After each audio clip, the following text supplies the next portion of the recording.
Respected Honorable Minister of Education, Science and Technology, Ashok Kumar Rai as a chief guest for the program.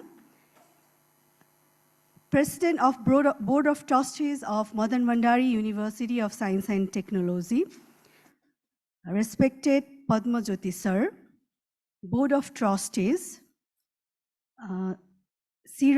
Professor Sriram, Board of Trustees, Professor Suzanne Fortier, Board of Trustees from overseas, Board of Trustees residing in their respective seats, distinguished invitees, ladies and gentlemen, attending physically and online, we would like to welcome you all for the University Launch Conference of Madan Bhandari University of Science and Technology in pursuit of world-class university, today on August 7, Shravan 2022. I am Anupama Shrestha, moderator for the conference and plant pathology expert at MBUST. You all are aware that Madan Bhandari University of Science and Technology enacted on 3rd August 2022. Now we are organizing this university launching event to embark our journey formally.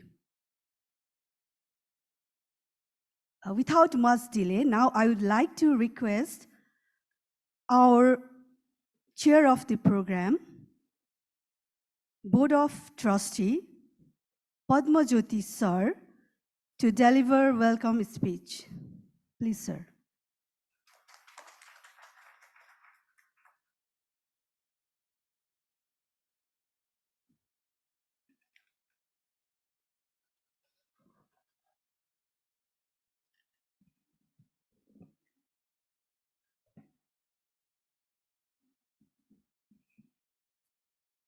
Our chief guest, Honorable Minister, my fellow Board of Trustee members, and distinguished participants, ladies and gentlemen.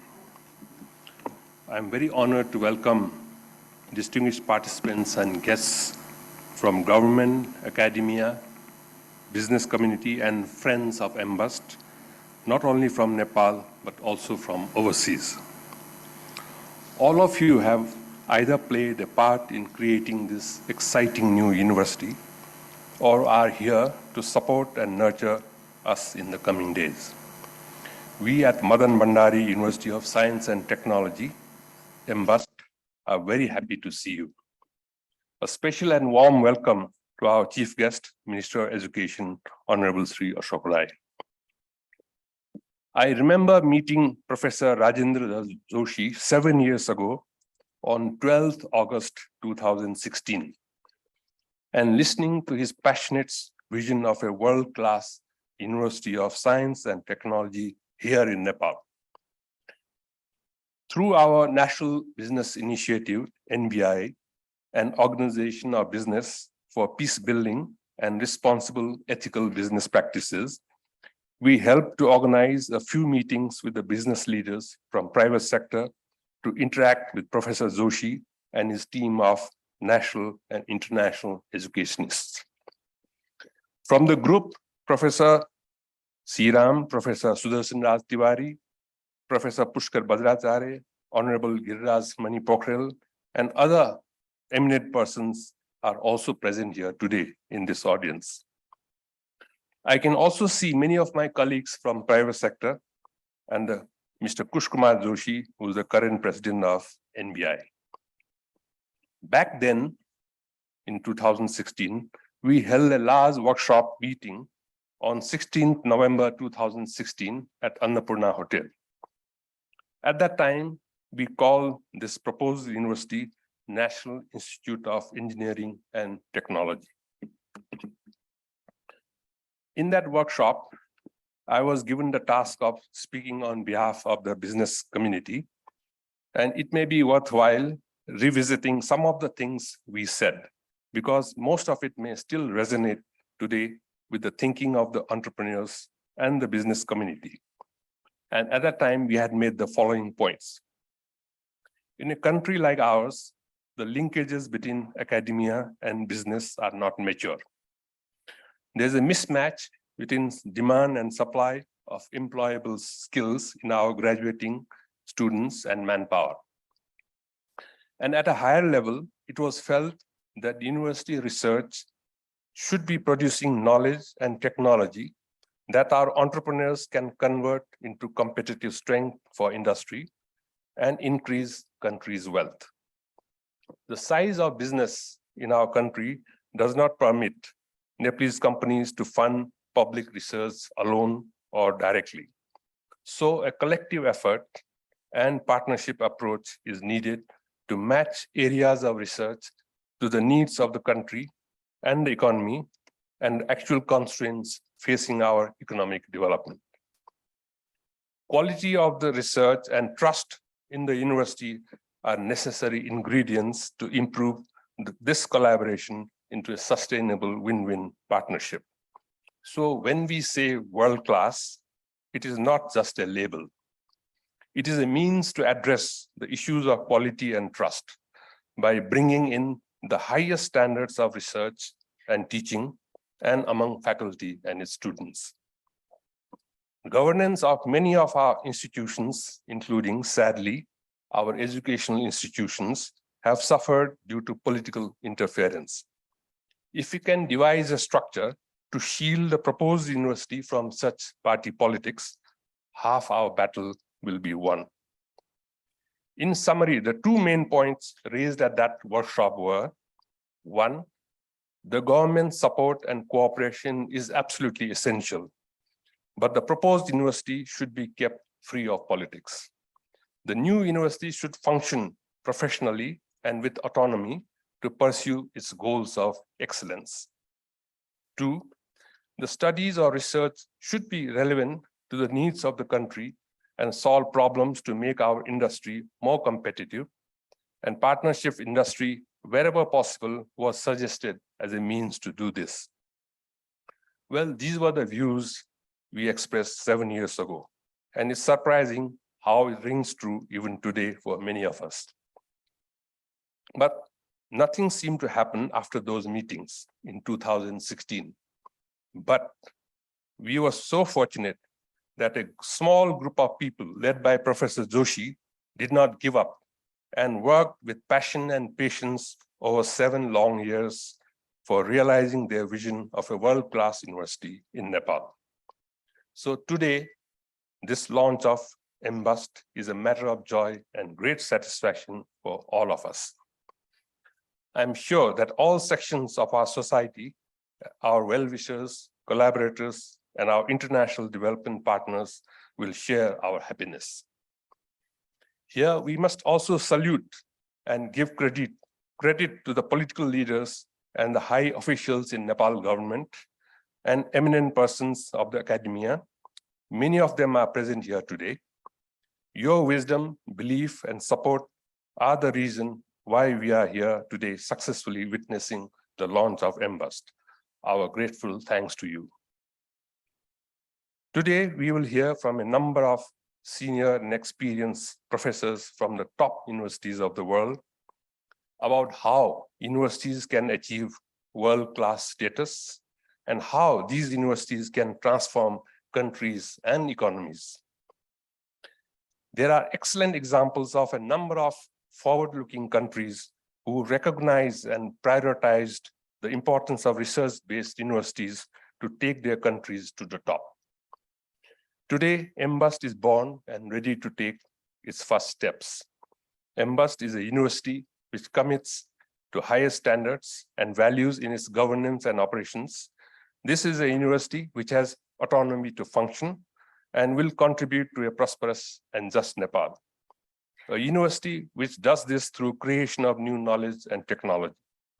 A university which stays connected to the realities of Nepal and is relevant to the needs of the country's development, and which works to enhance competitiveness of its industrial sector and our comparative economic advantages. It is said there are 2 types of people, especially in a country like Nepal: those who understand what they do not manage, like our learned professors, and those who manage what they do not understand, like we busy business persons. So this wonderful university brings these two groups together for a great cause for Nepal. Finally, we must remember that our journey does not end with this conference, but actually it has just begun. This university is for all Nepalese to support, so support from every section of the society is essential. Please tell us what scientific or technological factors are stopping you from achieving full potential in your industry or business. Tell us what factors are stopping you from increasing productivity to become more competitive in your sector. In other words, please treat MBUST as your potential partner. We will use our research facilities and expertise to find solutions jointly with you. Join us in whatever capacity or modality you can to build a world-class university in Nepal. A University of Science and Technology, MBUST, which, if correctly and successfully implemented, will catapult our country out of the cycle of mediocrity and subsistence to an orbit of innovation and futuristic growth. Thank you very much.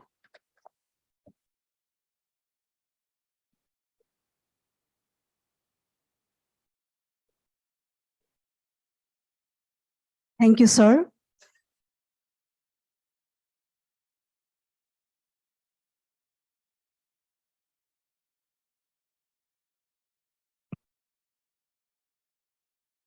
Now, I have privilege to request our chief guest, Honorable Ashok Kumar Rai, sir, to electronically unveil the logo of our university.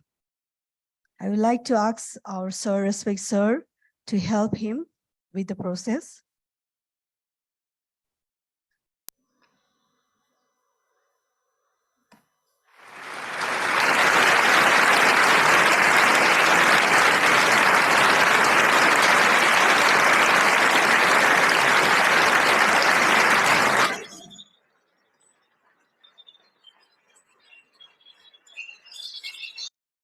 Thank you, sir. Now the logo of the university is unveiled and our conference is inaugurated formally. Thank you very much, sir. With not much delay, I would like to request our professor, Rajendra Joshi, President of MBUST, to give his presentation in Pursuit of World-Class University, which is also the theme of our conference. Please, sir.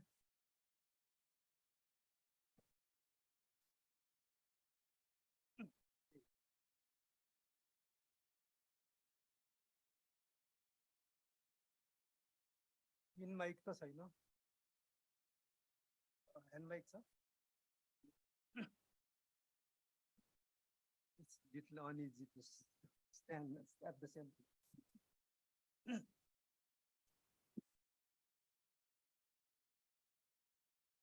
Honorable Minister of Education, Science and Technology, Mr. Ashok Kumar Rai,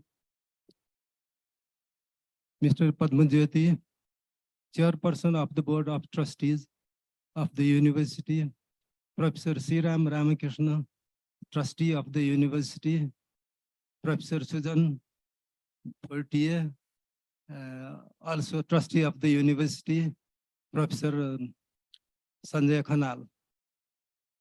Distinguished ladies and gentlemen, I have the pleasure of making a presentation which is the same as the title of the conference, Madan Bhandari University of Science and Technology in Pursuit of World Class. Slides, please.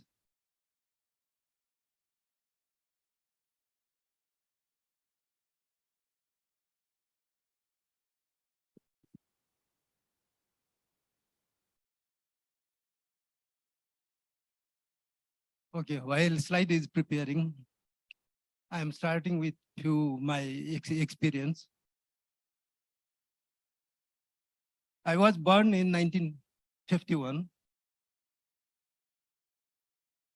And I am trying to compare our country with few other countries, which are neighbors as well as competitors. But the slide is not appearing. Okay, why this?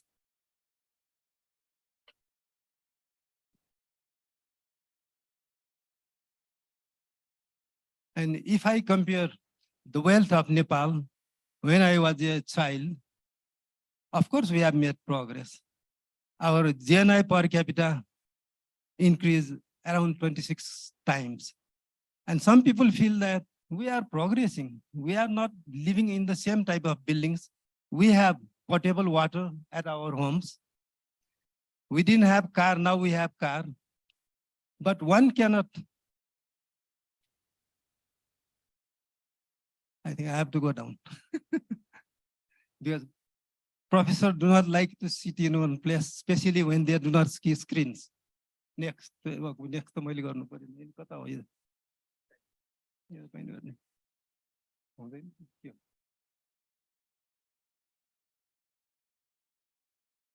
It's University of Science and Technology. We are just learning. That's why technology is not working. Once I graduate, perhaps everything will work. Now it's gone.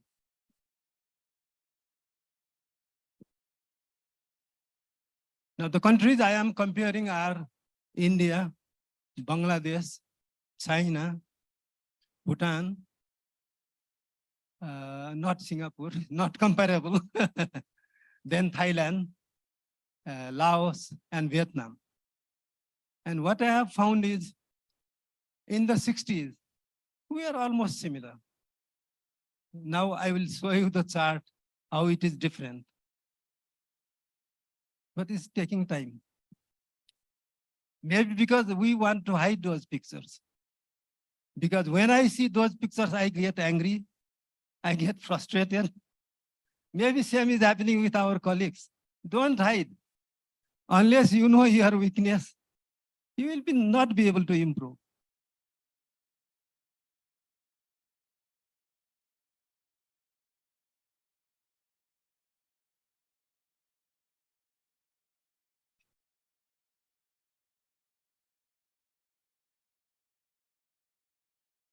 आइसक्यो हातले गरेर चल्दैन हातले गर्नु नभए भएन Now it is working. Now I am showing GNI per capita of China, India, Nepal, Bhutan, and Bangladesh. The bottom line is Nepal. The top line is China. So basically, I give you 5 minutes, not 5 minutes, 5 seconds to reflect. How do you feel after seeing these charts? Just 5 seconds. Now, after 5 seconds, I will show you other charts. Now I am comparing with Indonesia, Laos, Thailand, and Vietnam. Once again, we are at the bottom. So another 5 seconds of pause to reflect. My feeling is that, first of all, I become humiliated to see that we are being for so many decades and not being able to do anything about it. Then I become angry. Then I become restless. And I became even more restless when I started working in the World Bank. I have written many times, Nepal is the poorest country in the world, so that I can bring World Bank money to Nepal. You can imagine how frustrating it is with colleagues from all over the world. Some are much richer than us. And we are begging literally. But if you see people in Nepal, they are similar to people in other countries. Professor Susan Fortier just said yesterday, intelligence is distributed, talent is distributed around the world more or less equally. We should have the same proportion of talents as in any country, but we are poor. So this restlessness, this anger actually led to work on this university. That's the sole reason. So this is feeling of everyone in this hall. So I would like to ask everybody to join this movement so that our children will not have to be the citizens of the poorest country in the world. Now, another pause, why we are so poor? Of course, there are many reasons why we are poor, but one of the reasons I am showing is patent applications total and by residents in 2021. I am not going into details. All I am trying to show that Nepal even does not register any patent. Nepal have patents, but it is not able to show recourse to World Intellectual Property Organization, which does not mean that we don't care about patents. Without caring about patents, how can you have an industry which is productive? Now, also you look at patents in force. Now, China, our neighbor, has the largest number of patents in force, 3.5 million. Nepal does not register any. So other countries. So we are lagging far behind in terms of our technological capacity. Now, there is so-called global competitiveness index. It actually ranks countries in terms of 10 indicators. I have taken 4 indicators which are related to higher education. And if you see web chart of these indices, the smaller the area covered by it, the more competitive is the economy. Nepal is the last circle, blue one. Then I am showing China, Vietnam, and Singapore. I am now comparing Singapore. Look, where is Singapore?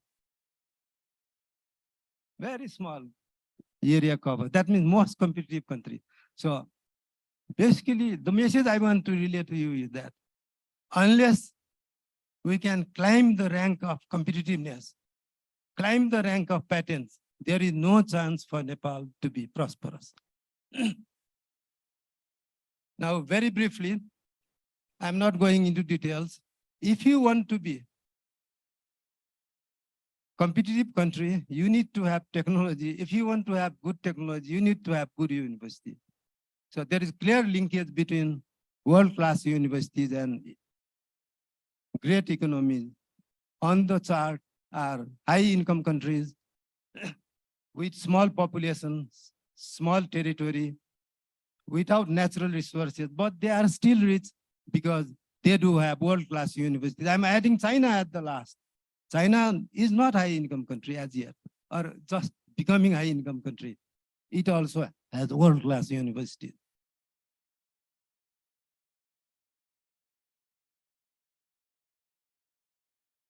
Now, okay, next, I'm showing that how are we faring in comparison to other universities in the world. Now, Tiruvani University ranked in terms of academic excellence 7,248th place. One of the Vietnamese universities, which is best, ranks 405. So how can we compete with Vietnam? And India, I am very surprised to see VIT, a private university, overtaking IIT at 411. So once again, with the universities we have, we cannot compete in the world. Now, I am showing how universities can actually contribute to patents. Zhejiang University in China, within 2010 to 13, developed 9,000 patents plus. Now, in our country, we cannot say we have developed even 100 patents. In the first workshop of world-class university, a professor from South Korea came. He said that he has 100 patents, one person, and he has filed a couple of dozen other patents. So that's our legacy. Now, why do we want world-class university?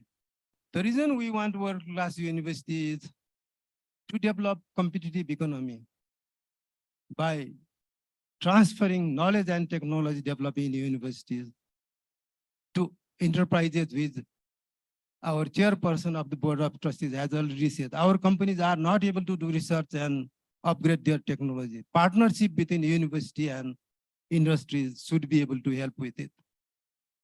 Our vision is to be a world-class university. When this term was used in 2015-16, people laughed at us. What a nonsense. You World Bank guy, you stay at the World Bank, don't come to Nepal. This is rubbish. But within 7 years, now people have realized that this is the way to go. And great credit goes to Professor Siram. The first question I asked him when he landed for 2016 workshop, am I crazy to invite you into a world-class university workshop? He said, you are already late. No country can actually develop without doing that. So hurry up. With, with one failure, second time we succeeded. Actually, some people say that failing is not bad. Marwadis give their daughters to those who have failed 7 times because they are resilient. Now, our mission is to build prosperous Nepal because the only thing we want to do is prosperous Nepal. Many people ask, how on earth you are building world-class university and building prosperous Nepal? If we have not been able to develop prosperous Nepal for 60 years, that means we are not doing anything. Someone has to do, some group has to do. Now we are saying that we are taking lead to start that process. We would like to ask everybody to join hands, and definitely we will achieve that mission. Now, next question is really, it's all abstract. How technology can make you rich? People would like to know, am I joking or am I serious? So I'm presenting to you 2 charts. Basically, I'm comparing GDP of Nepal with annual revenues of commodity companies. I'm comparing Coca-Cola and Nepal's GDP. It's equal. Is it not humiliating? We are as worth as Coca-Cola, who sells basically water with sugar and some carbon dioxide. And if you compare with Nestle, Nestle company is 3 times richer than Nepal in terms of producing. So which means that can't we sell milk, can't we sell cheese, can't we sell water? Those are the products which are being sold basically by Nestle. So if our companies can work together with universities like Madan Bhandari and others who are on path to develop knowledge and technology, it does not take a long time actually to build prosperous Nepal. Let's be very confident that if we work hard, it does not take long. Now I will show you even more interesting story. How old is Alibaba company? 30 years, even less. What about Amazon? Also, few decades. Amazon's annual profit is 12 times more than Nepal's budget. So actually, it does not take long for Nepal to actually become prosperous if we work hard, try to develop a couple of areas. Now, we are talking about partnership. Actually, partnership between industry and university is more talked about theme. I have given a couple of lectures at the UGC industry university collaboration. I think that is being repeated every year, I am sure. But we have not reached where, because confidence, trust between universities and industries has actually not matured. Now, as a university which is about to start, we have actually managed to work with one of the companies in Nepal called Larki Himal Jadbudi Udyog Private Limited. It's a horrible company. It sells 35 products, different products. Its turnover is 15 crores, 150 million rupees. It wants to become 1 billion rupees company within 5 years. So with that in mind, we have decided to work together in a couple of areas of research so that we can actually help them and they help us in terms of sponsoring students and financing research to some extent. Now we will be signing actually memorandum of understanding just after this presentation. Now, how much time is left? I have to, huh? 10 minutes left. Okay, then 10 minutes is comfortable. Now, one of the prerequisites for developing world-class university is attracting best students. Now, everywhere we hear, my daughter is not here, my son is not here. Some my friends said, he is now in grade 8. He will be here only for 4 years. After that, he will fly away. So I have to train him to be a good person, my friend said. So we are almost assuming that our higher education has failed us. Everybody goes out for higher. Who can? Not everybody goes. Whoever can goes out. So because of that, we need to retain brightest people in our universities, not let them go. If we do not want to let them go, we need to give best education. We need to waive their fees because foreign universities are waiting them without fees and with support. So even we cannot match in terms of the amount, we should give also some scholarship. So our university wants to give free education, master's degree and a PhD, and scholarship at the amount of 30,000 rupees per month for master's degree and 25,000 rupees per month for PhD and master's degree. So this is challenge for us in terms of probably sustaining. But without that, we cannot produce world-class university and world-class technology. So we actually seek help from everyone to donate so that we are able to finance students. So far, we have received pledges for 5 students. And also, I would like to say that it's not enough to train a good specialist. If we lose all those specialists after training, it's useless. So our slogan is actually, we do not produce job seekers. We produce job creators. What that means that every student in our university will be engaged in real life problem research in particular industry. And after he graduates, either the industry will grab him or he will establish a new industry. In our case, Largi Deputy Himalaya has told us, those 3 students, 2 PhD and 1 master's degree, we will give them job for 3 years and more if they want to.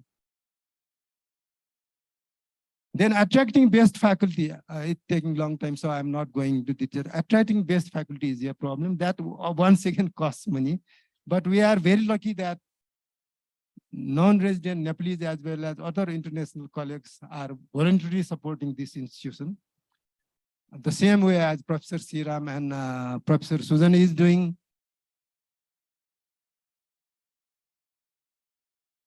Now the next slide is actually, we are just starting a university. But we have started to actually do research. We didn't wait for the act actually. Many people were saying, how crazy people you are. You don't have to, are you sure you will have act? But you are already constructing, engaging people in research. But we are doing exactly that. This is natural project extraction laboratory, natural product extraction laboratory. This is natural products analysis laboratory.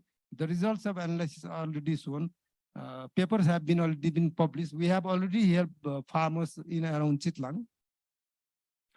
This is organic farm.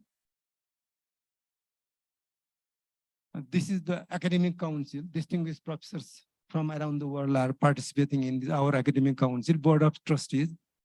Now, the next thing I want to emphasize that we do have conducive environment. What I mean by conducive environment, this is an autonomous institution. Look, who are at the dais? Mr. Padmajyati. Prime Minister would have been in that place, that's right. And could I have probably meeting with the Prime Minister? So probably I may have to wait for 6 months to get the council meeting. We already have 4 meetings. We have passed many rules. Practically, it is actually helping the university administration, supervising it, giving resources, none of which our university councils are real. Our vice chancellors have been smiling because that's reality. So we have, in terms of governance, now we have no problem. Thanks to our politicians who helped to actually pass the cap. There's no room for partisan politics. We do not know who votes for which party. We never ask such questions. And we don't have time to talk about these things at all. And nobody puts pressure on us. Please give contract to following person. Appoint following person. So people have conversation. Whoever comes to our university, if he or she works well, will become professor within 5-10 years. We do not have pyramidal system. We will say that any person can become professor by on his own merits. And we do have strong stakeholder support. We are here because of your support. Otherwise, we would not have been here. I don't think I should go into details because we would have time to talk about all these things. At the end, all I want to do is, the only thing which can fail our university is resources. If we are not able to generate enough resources for our university, we will not only fail this university, we will also fail Nepal. We will also fail our aspirations. Therefore, I am actually begging to all of you, all citizens Nepal, please do contribute to this university. We have raised 2.3 million rupees to date from personal donations. So I plan to come to every one of you begging money, 5 rupees, 10 rupees, 10,000, it does not matter, as a token of support. The target is to collect donation from 100,000 people, 1 billion rupees in Nepal, and maybe 100 million from abroad. We have registered a non-profit entity in Seattle called Everest Fund for Science and Technology, which donates only to Madan Bhandari University of Science and Technology. With this plea, I would like to end thanking everybody, all stakeholders, for the support you have given, for the trust you have given, so that we are able to function as distinct entity, free of corruption, free of discrimination, committed to serve Nepal and build prosperous Nepal. Thank you very much for your support.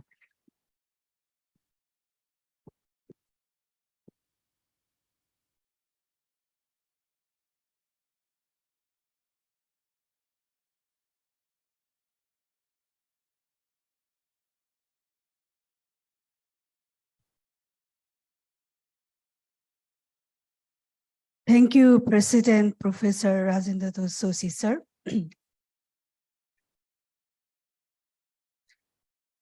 We are very much privileged to work under such a visionary president in our university in pursuit of world-class university.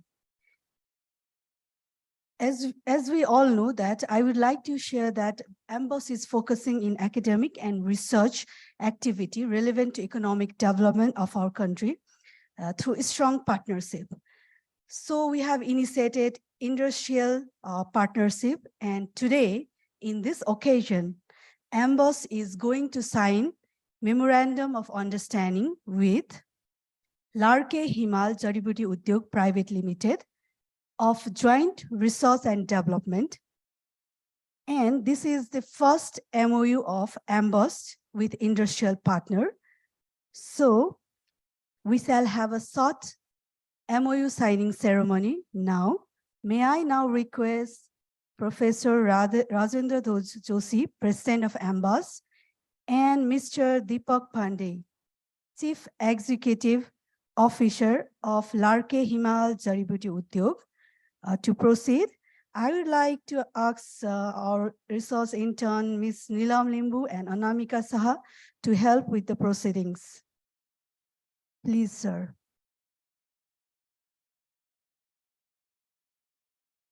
And our chairperson, Padmajoti, sir.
This is our first MOU with an industrial partner.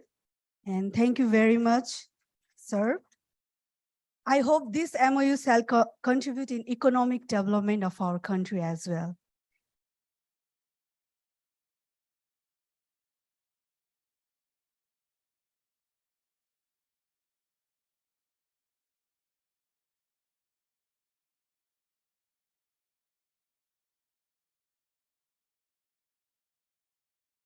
Thank you, sir. Thank you, Ms. Neelam and Anamika. I hope this MOU shall contribute a lot in economic development of our country. And now, I would like to introduce our first speaker of this inaugural session, Professor Sriram Ramakrishna. He is a world-influenced scientific minds, and according to Stanford Composite Score, ranks him the most sixth impactful researcher of the world in the category of material biomedical engineering and enabling and strategic technologies. He is also one of the board of trustee of Madan Bhandari University of Science and Technology and Everest chair of our university. So it is my honor and privilege to invite Professor Sriram Ramakrishna to address on relevance and role of MBUST for Nepal. Please, sir.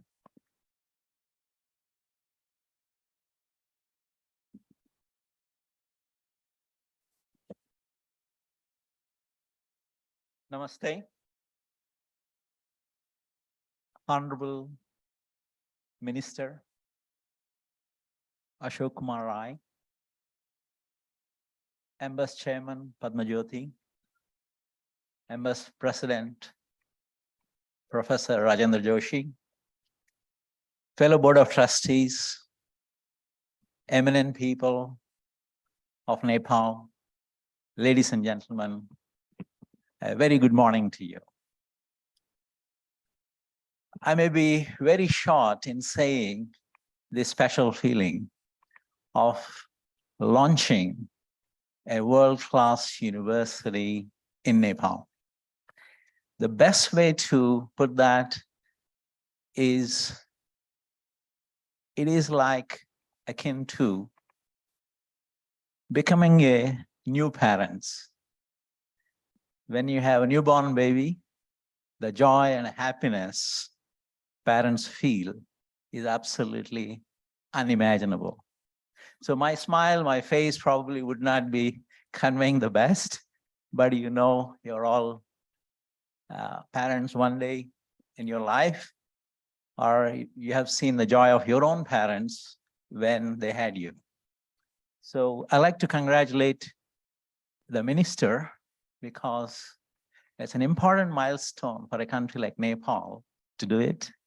And under his ministry, his government, and other political leaders, such a decision was made, and this is happening. I have a long speech with 100 slides, so I know I only have 20 minutes. What I have done is I posted my slides, my presentation on LinkedIn. So right below there,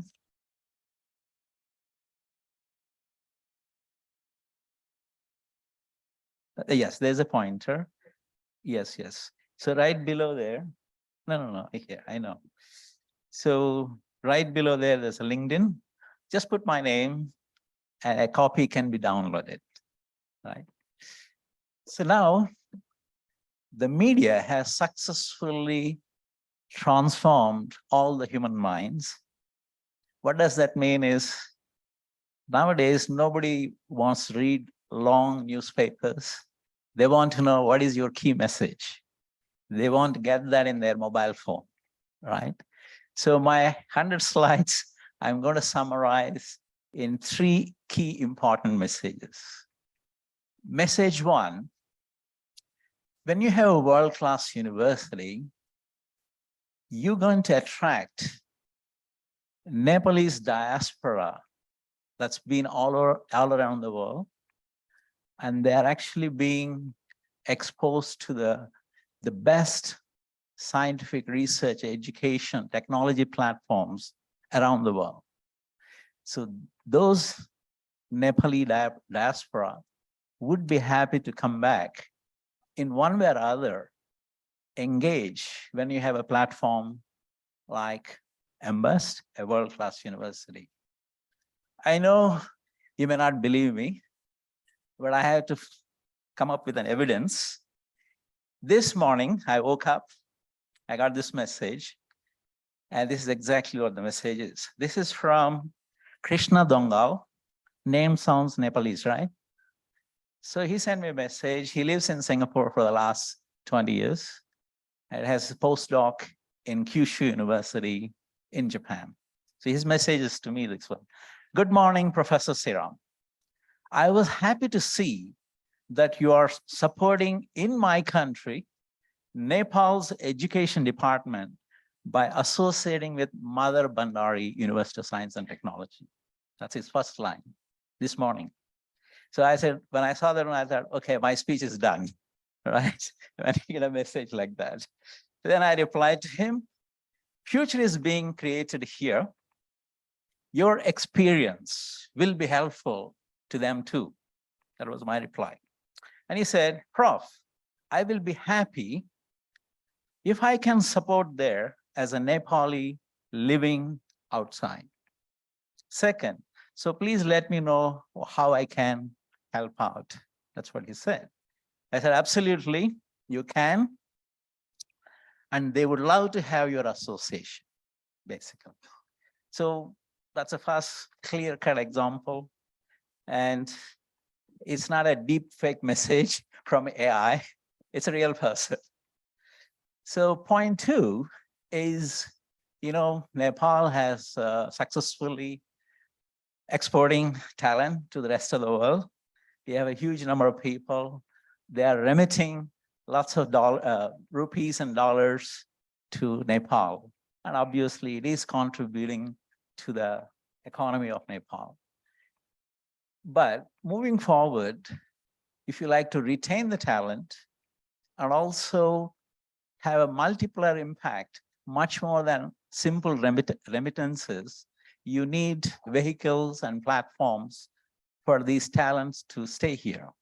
So obviously a world-class university like MBUST would provide that opportunity for Nepal to stem the outflow of talent.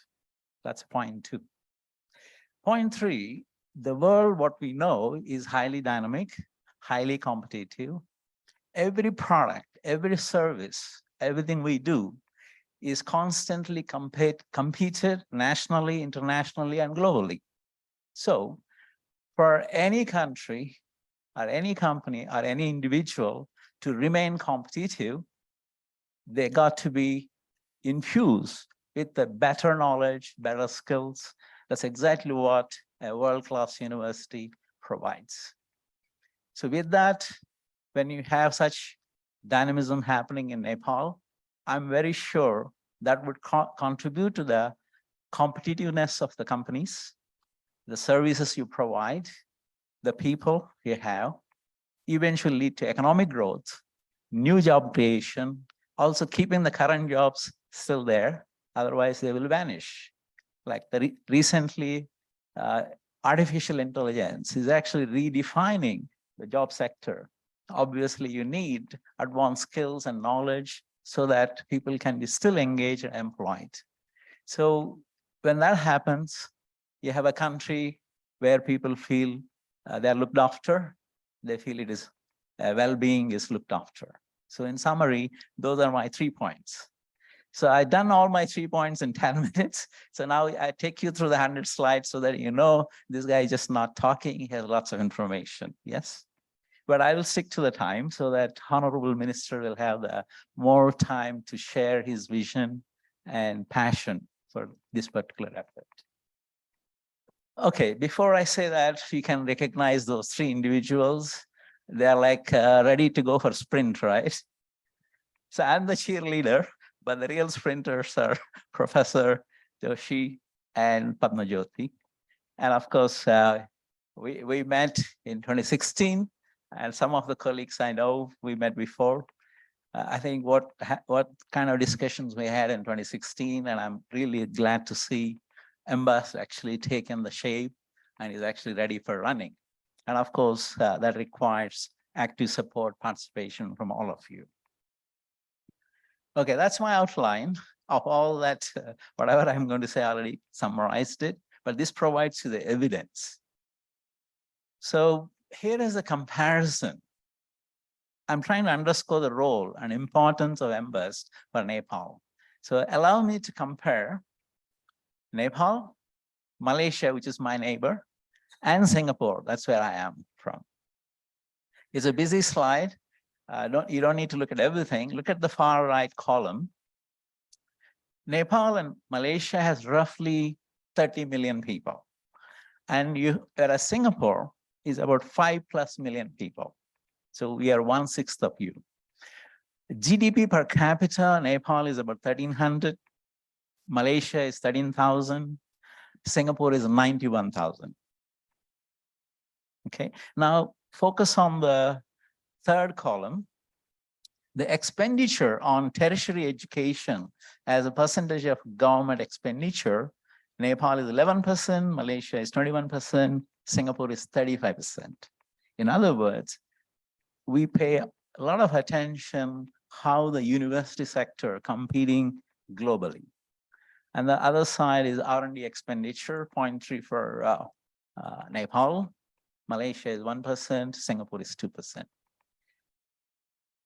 Okay, that's a busy slide, but bottom line is I want to assure the minister here, when you invest in world-class universities, definitely helps. So I was part of the journey of National University of Singapore. I'm there for 28 years. In the last 25 years, I've seen it growing from unknown university to a world-class university. And if you see there, Singapore is now top 3 countries in the world after Ireland and Luxembourg in terms of per capita income, per capita wealth, so assets. Okay, so now I go faster, but I would like to emphasize the economic growth relation of the university through the example of Singapore. So here you see 1970 to 90, 1990 to 2000, and current and the future. So in the past, it was a labor intensive and capital intensive, skills intensive technology. Now it's a digital intensive and innovation intensive. When we say innovation, basically we're talking about high level of scientific knowledge, converted that into innovations. And that's essentially what is helping. I'll give one good example so that you know I'm not just giving you the words later on. So the underpinning reason why Singapore government did that is we want to have 20% of the GDP in manufacturing. With the countries like China and Japan and other countries, it's very hard for any small country to retain such a high levels of manufacturing. It's highly competitive. So for that, you really need to upgrade your skills and knowledge every year. And that's exactly why you need universities of higher level. So that's second one. We aimed at the time in early 2000, 2 world-class universities. That's our aim, policy goal, and we achieved it. Year 2000, that was nationally, I was part of the task force. The decision was made by the Singapore government that we should have at least 2 world-class universities. So 20 years later, we have 2 world-class universities. And we have also research centers of excellence, what we call block funding. It's lots of money. These are differentiated way we fund universities, even though we have more than 6 universities. Certain universities get higher funding because of the drive to make them world-class. And we also had a goal to have an endowment close to $20 billion. So we had no endowment. No university has endowment. So the position was endowment is extremely necessary for the universities and we need to build endowment. So how did we do that? Our finance ministry, with the push from the education ministry and science ministry, they said, you raise $1, I give you $5. but we are so good in raising the money, some reason, not me, the bosses. And then the minister suddenly realized these guys are all taking all the money. So they basically said, okay, from 5, I make it 3:1. And we got lots of money. We now more than $15 billion endowment. So they said, okay, we still honor our pledge, but 1-to-1. So it's something like that. I'm sure Nepal can do that with its own strategies. And then grow the pool of technology entrepreneurs. That means it's not just about selling products. It's actually, there are companies that create new technologies, new products. Now we have unicorns, more than $1 billion that came out of our university startups. So that's the reason we did that.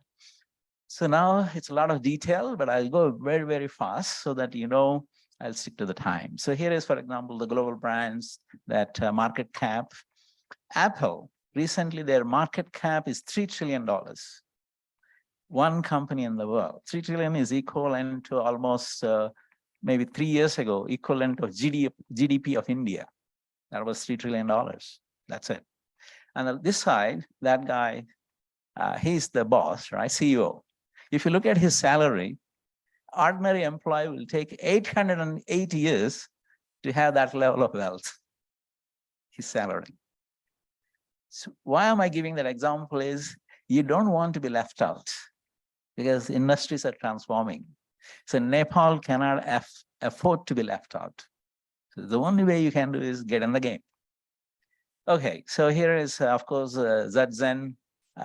They are nowadays, these are young people like them in their age, 20 to 25. They're leveraging LinkedIn to get the better opportunities. LinkedIn was not there 15 years ago or 10 years ago. So my fellow BOT, Susanna kindly said yesterday, you look like a multi-generational guy. So to prove her and substantiate, that's why I went to LinkedIn, put my presentation there as an evidence. So it is there. So even though I may not look like a multi-generational, probably, we have to try. Okay, there's a lot of details, how the World Bank, OECD thinks, industrial job market is actually getting transformed because of artificial intelligence. This side of India, for example, one of the largest Wipro. Every employee has to have a regenerative AI education, even though they are computer scientists. So some pretty pictures so that you don't get sleep because it's a long story I'm telling. Do I look like a king? Yes or no?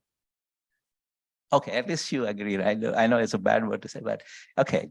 You see, it's like a royalty there, but I'm not from any descent of any royalty anywhere. Basically, I was visiting Poland. I'm an advisor to them, one of the university. That's the president's office. In the future, MBUST would have a very nice office too. And he's the president of the university. And Poland has a 30 million population with a GDP of per capita $20,000. And so point here is, I was giving this similar talk for them. The point here is they aim to become world-class, even though they had enormous economic difficulties.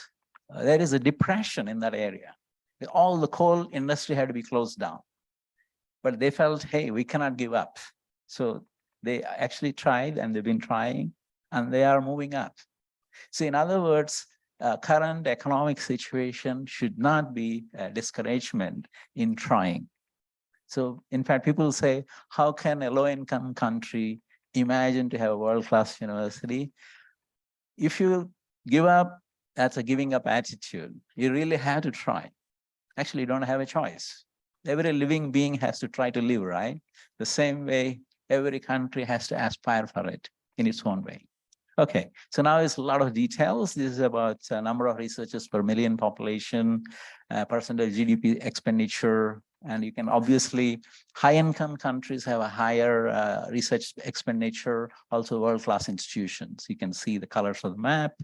And more interesting is in 1996, when we were getting into this game, you see Singapore doesn't even appear in terms of the high-class place, in terms of competition. But you look at it, 2015 itself, Singapore came to the top, right? So it's possible. You could see previously and now within that period happened. And that's, if you have not visited Singapore, it's a very nice place. So as an open invitation for all of you, please do visit. It's a nice place, but it's very small. It's about 700 square kilometers, probably 1/10 or maybe 1/100th of Nepal. And it's the world's strongest passport. So with Singapore passport, you can go anywhere in the world, number one. And of course, there are jokes there, you know, the wife saying, okay, it looks like we need to go as a family vacation. Husband feels, okay, his pocket is empty, right? This is a normal, this is in Singapore cartoons, yeah. Okay, that's how Singapore looks like, very pretty. But for it to be pretty, it requires lots of energy. It cannot be pretty without energy. So here it is, a nighttime view, beautiful. So lots of energy. Right now, our energy comes from natural gas, and which is polluting. So we made a decision to have a renewable energy. So here is the example. I was the founding chairman of this institute, and it was established 2009, which is about 15 years ago. It's a really stellar success story. At the university, we established this institute, and now you could see 80% of our energy needs we want to meet through the renewable energy. Lots of energy, more jobs are being created. I give another example. That's how a world-class solar energy R&D facility look like. More important is we developed the roadmap for Singapore, how to move away from polluting natural gas to renewable energy. And within 15 years, it really has a higher, every day it's increasing the amount of renewable energy put into the national grid. I give a number. Nepal, your annual energy consumption is 1 gigawatt with 30 million population. Singapore with 5 million population, we actually have 6 gigawatts, very energy intensive because we have lots of industry. So a roadmap like that help the government. So point is, when you have world-class institutions and top quality minds, they can actually help the policymakers to make the right choices. That's exactly what happened here. And we do research, you see that they set the world record in solar power energy conversion efficiency in the world. And so again, they develop the best techniques in measurements with higher accuracy is needed. And more important is, I just want to, say this one is, right now, this industry from zero, it has gone to $7 billion. Not $1 million, $7 billion. So it's a fantastic success story where this was started from the university, our university. We have a very strong support from the government. We supported the government. And it's a fantastic success story in terms of the national energy security, economic growth, job creation. Okay, so now I go faster, 3 minutes. So we also set up this entrepreneurship. There are a lot of companies now, more than $1 billion valuations. Those are the details, some of those companies. Here is a quiz question. Where am I standing? Not now, in that photo. Where? Please tell me. Yes, Madan Bhandari University. I visited 2 days ago with other board of trustees. And I may not look like a very nice posing guy, but it's okay. Please allow me to do that. So on the left side, if you notice, what do you see? That's a Chittalang school. Right behind that is this one. First Nepalese goat cheese factory, right? Obviously, I'm sure that entrepreneur is quite happy that he's the first to make the goat cheese, right? But here is his competition. In Singapore, we just produced plant-based cheese, exactly the same price as the cheese you buy in the market. There is no goat, there's no animal, plant-based. It's in the market already. So that's the point. You could say, well, we have everything and all that. I think point is the world is moving. So you really need to infuse advanced thinking, skills, always constantly upgrade. So here is one simple example. Yeah, that's locally made nut-free vegan cheese. That's Singapore. We don't have any agriculture and farming. Okay, these are more details. How Singapore, this is an economics article, how Singapore became the lead cultured meat in the world. In European Union, it takes many years to get an approval. Singapore really makes a fast decision. The key point is efficient decision-making at all levels are extremely important in this global competition. Okay, so now I go into that startups like space technology. We are doing it a lot more. We are in geothermal. And oh yeah, I think our education ministry is here. I have to show. MOE means Ministry of Education Singapore. So they're now funding 500 scholarships so that more and more Singaporeans will become technology entrepreneurs. We are already highly high-tech, but still government feels that's not enough. That's why they're infusing more. So exactly the point. Okay, there's details. Okay, I want to say that now our university, I'm glad to say we're #1 in Asia, top 10 or top 8 in the world. I give a number, there are 20,000 universities in the world, there are 10,000 universities in Asia. So to become #1, top 10 in the world, absolutely a good feeling. Okay, as an innovative country, we also look good. So, okay, there's lots of details, but I think I should finish in 50 seconds. So these are the details. I will go into that. I just want to say one more thing. Yeah, recently I came across this one. Apparently somebody did a survey. Nepal appears in the top 10 as the safest country, or a nice country. So I'm sure you have many, many natural advantages. I really encourage political leaders as well as everyone else to exploit your unique situation and be the front runner in your own way. Okay, so those are all details. I will not go. These are all the plans and Nobel laureate details.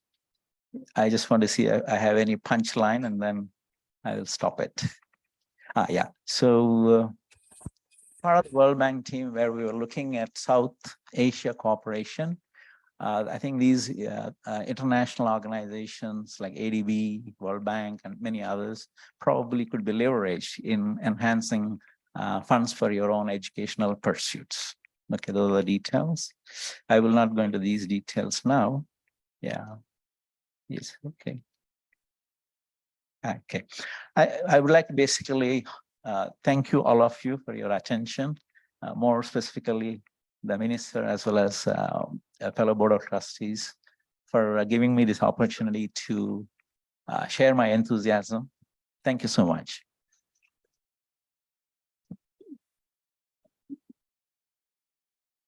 Thank you, Professor Sriram, for such an insightful presentation. I hope MBUST shall also contribute in economic development of our country, Nepal. Now, without much delay,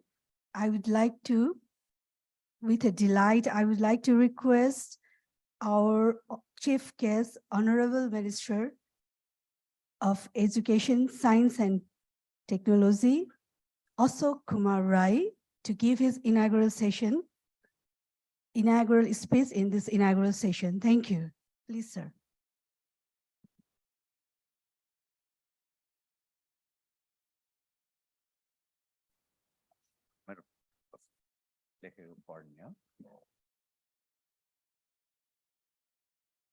Namaste, good morning, everybody.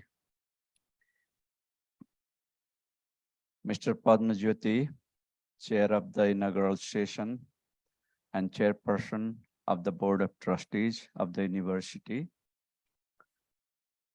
Professor Rajendra Joshi, President of Madan Bhandari University of Science and Technology. Professor Susan Fortier, former Principal and Vice Chancellor of McGill University, Canada, and Trustee of the University. Professor Sriram Ramakrishna, former Vice President of National University of Singapore and Trustee of the University, and distinguished ladies and gentlemen participating in the conference in person and online. I am very pleased to address this important conference.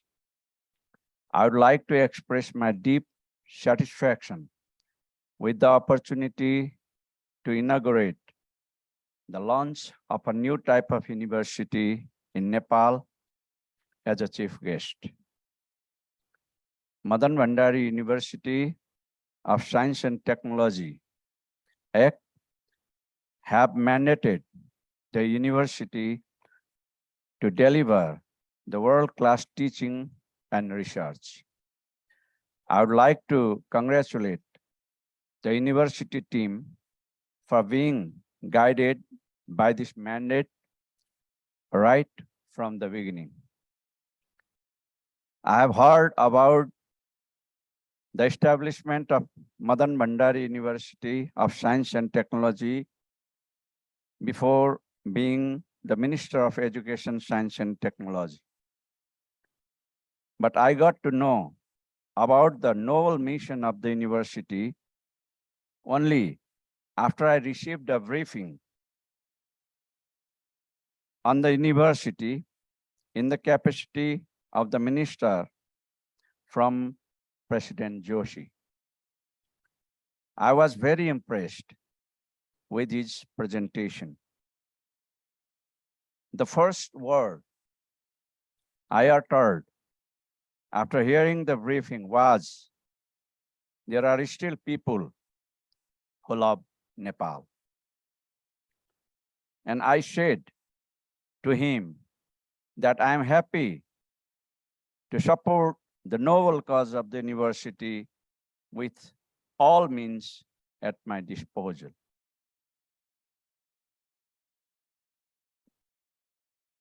I am very happy to hear that the university is planning to enroll the first students in December 2023, within about half a year after the Board of Trustees was formed. I'm very impressed with the going preparations for the enrollment of the first students. I would like to thank the university team and all other stakeholders for helping the university in the preparations.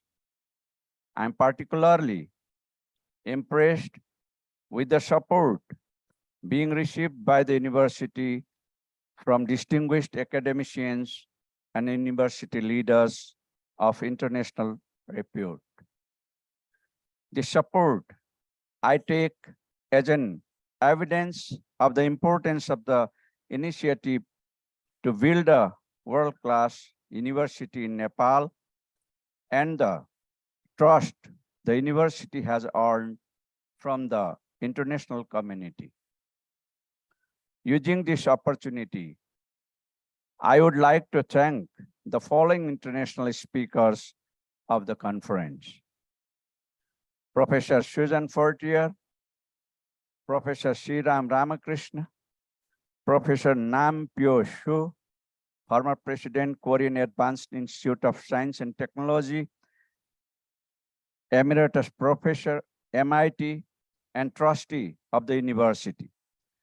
Professor Richard Miller, founding President of All-In College of Engineering, Dr. Sungshup Ra, Deputy Director General, Sectors Group, the Asian Development Bank, Mr. Bruce Fleischner, former Vice President, American University in Cairo, Chair, Fundraising Committee, MBUST, and Chairperson, Everest Fund of Science and Technology,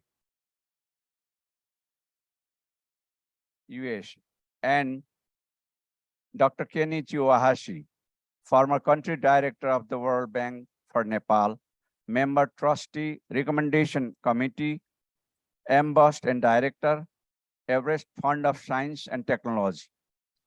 I seek apologies for not naming all Nepalese and foreign nationals who have generously contributed to the preparations for initiating programs at the university with an ambition of developing it into a world-class university.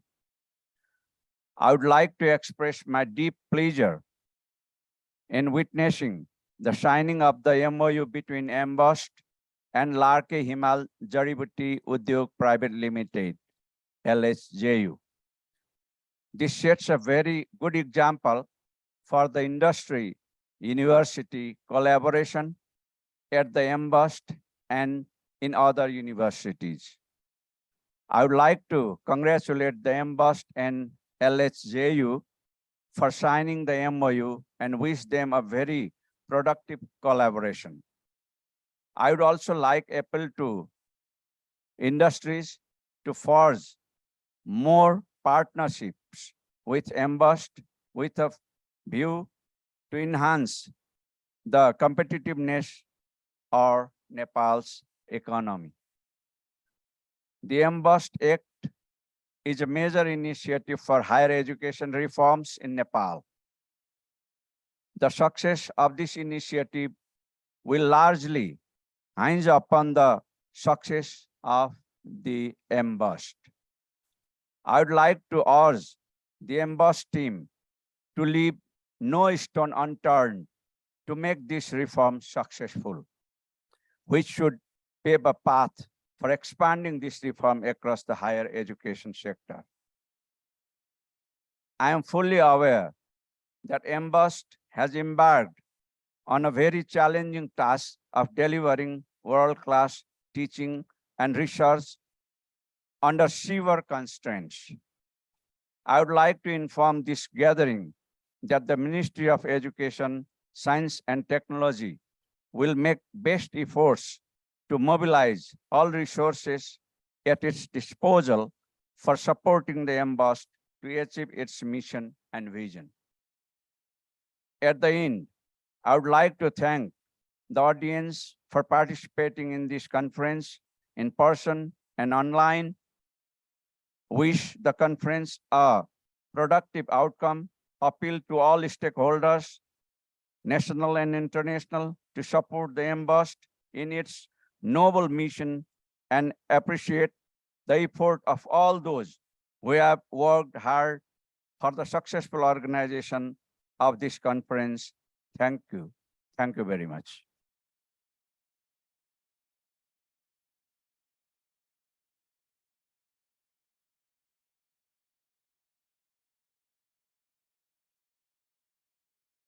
Thank you, our Honorable Chief Guest, Minister of Education, Science and Technology, Ashok Kumar Rai, sir, for such an encouraging speech and just finishing in time. Thank you very much. Now, without further delay, I would like to invite our Professor Sanjay Nath Khanal, sir, Resource Mobilization and External Relation Expert of MBUST, retired professor of Kathmandu University, well-known academician and environment scientist, to give his vote of thanks to all our distinguished guests and invitees. Please, sir.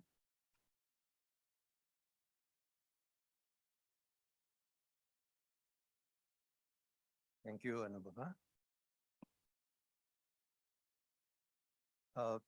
Chair of the session and the Chair of the Board of Trustees of MBUST, Mr. Padma Jyoti, Chief Guest of this conference, Honorable Minister for Education, Science and Technology, Sri Ashok Kumar Rai, distinguished board members of the MBUST Trust, Board of Trustee, and especially including Professor Siram and Professor Suzanne Portia, Excellencies, distinguished academic leaders of Nepal, policymakers, government officials, industrialists, business persons, ladies and gentlemen.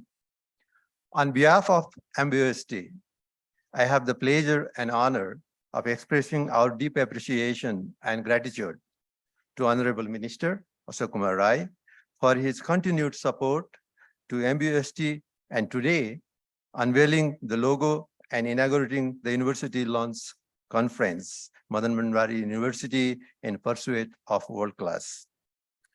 Madan Bhandari and his assuring words for uplifting higher education system in Nepal. Thank you, Honorable Minister. I would also like to thank to all distinguished speakers of this conference in person or online on different dimensions of higher education and the need and relevance of world-class university. Dear participants, we are delighted to have you all today. We consider your presence as is your commitment towards the cause of higher education and national development. I would also like to congratulate and thank all MBUST colleagues for putting their all efforts to make the conference to this success and reiterating their commitments to give their best to accomplish the vision and mission of MBUST. We are thankful to UGC Nepal and NREN for their cooperation and support organizing the conference. Thanks are also to all individuals and institutions contributing to the logistic management of the conference. The development of world-class university is our commitment, and it's only possible through our collective efforts. So we very much look forward to our partnerships, continued cooperation, and encouragement from all of you. Thank you all. Thank you very much. Thank you, Professor Sanjaynath Khanal. Now, I would like to request you all to have your tea and coffee at the Dalan. And this is the end of our inaugural session. I hope we will all be here back within 15 minutes. So our next session will start in 11:05. Thank you. So in this session, we will discuss further on experience of MBUST journey, milestones achieved till now and future plans. The hard work of team has paid off to kick off the launching of this university to make it world-class university. So in this session, we will take all the questions at the end of the session, and we will provide you the question slip where you can write your queries along with your name and organization. And for the online participants, I would like to request you to put your questions on your chat box. So welcome back once again, everyone.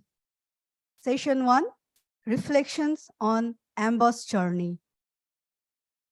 Without further delay, I would like to request our Everest Chair, Board of Trustees, Professor Sriram Ramakrishna, to give his presentation on progress made by MBUST and strategies for the future. Please, sir.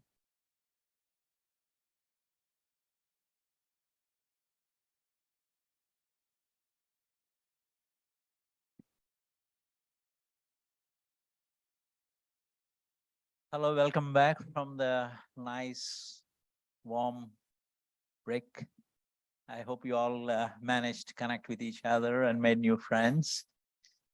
And my goal now is to focus on critical analysis of the progress made and strategies for the future. And what I would do is I understood that there's a chance for Q&A. So I will try to keep my kind of message shorter, clear. Then we have more time for Q&A type. And if you have no questions, I know what to say. So we'll see how it goes. Now let's, can we go to the next slide? I have, yes, sorry.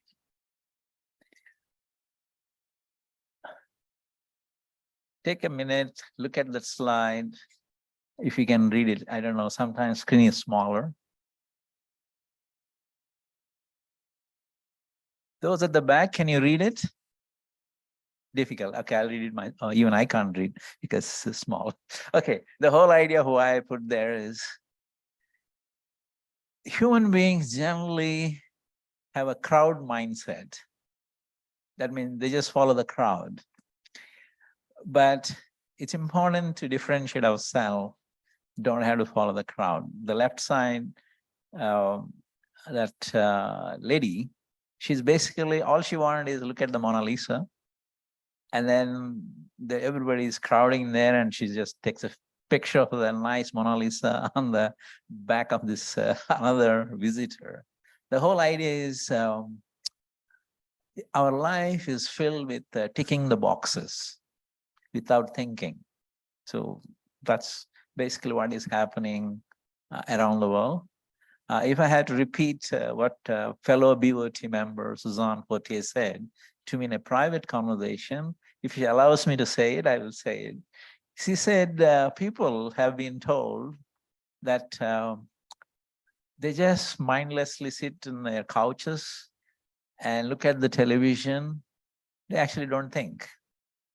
It's like they're staring, and then a lot of things, dramas are happening, and then they're actually not processing, apparently. That seems to be a growing number of people around the world.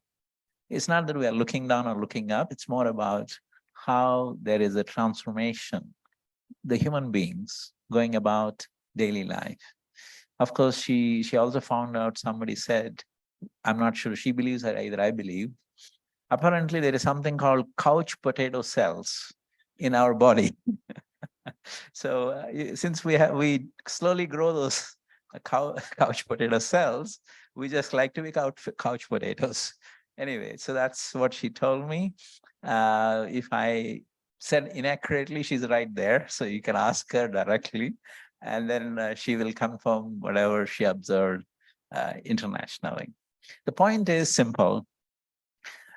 MBUST should have its own thinking, dare to think differently, do differently. You just don't have to follow the crowd. That applies to Nepal, that applies to every Nepali.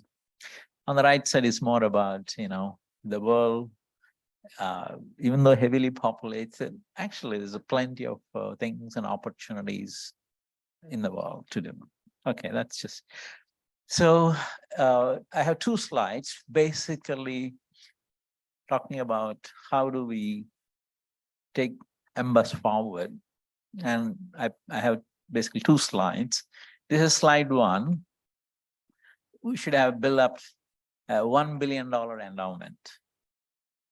If you guys think it's too small for Professor Joshi and others, can we make it 10 billion? 1 is good or 10? Please tell me. 10. Okay, Professor Joshi, they want 10. Yeah, okay. So basically, there are various ways one should be creative in raising the endowment. It's extremely necessary for a university trying to bloom in Nepal because many constraints. So endowment provides the right cushion and opportunity to plan long range. Otherwise, you're always thinking short term. Donations from private individuals, institutions, and enterprises, that includes beyond CSR funds. I was talking to the NBA chairman this morning. There is something called ESG. We no longer use CSR. There is a new mandatory requirement. All companies listed in Singapore Exchange, they have to do annual ESG reporting, environmental, social, and governance reporting. It's the same is happening in London Stock Exchange, New York Stock Exchange, and others. What it means is they have to be a lot more active in demonstrating their environmental, social, and governance credentials, all the companies. And that's an opportunity to raise lots of funding. For example, you remember Apple, $3 trillion company? They said they will be carbon neutral by 2050. There is no way they will be carbon neutral by themselves. So they really need a lot of opportunities and vehicles to become carbon neutral. I won't go into the details. I'm one of the committee member in Singapore, advise Singapore Institute directors.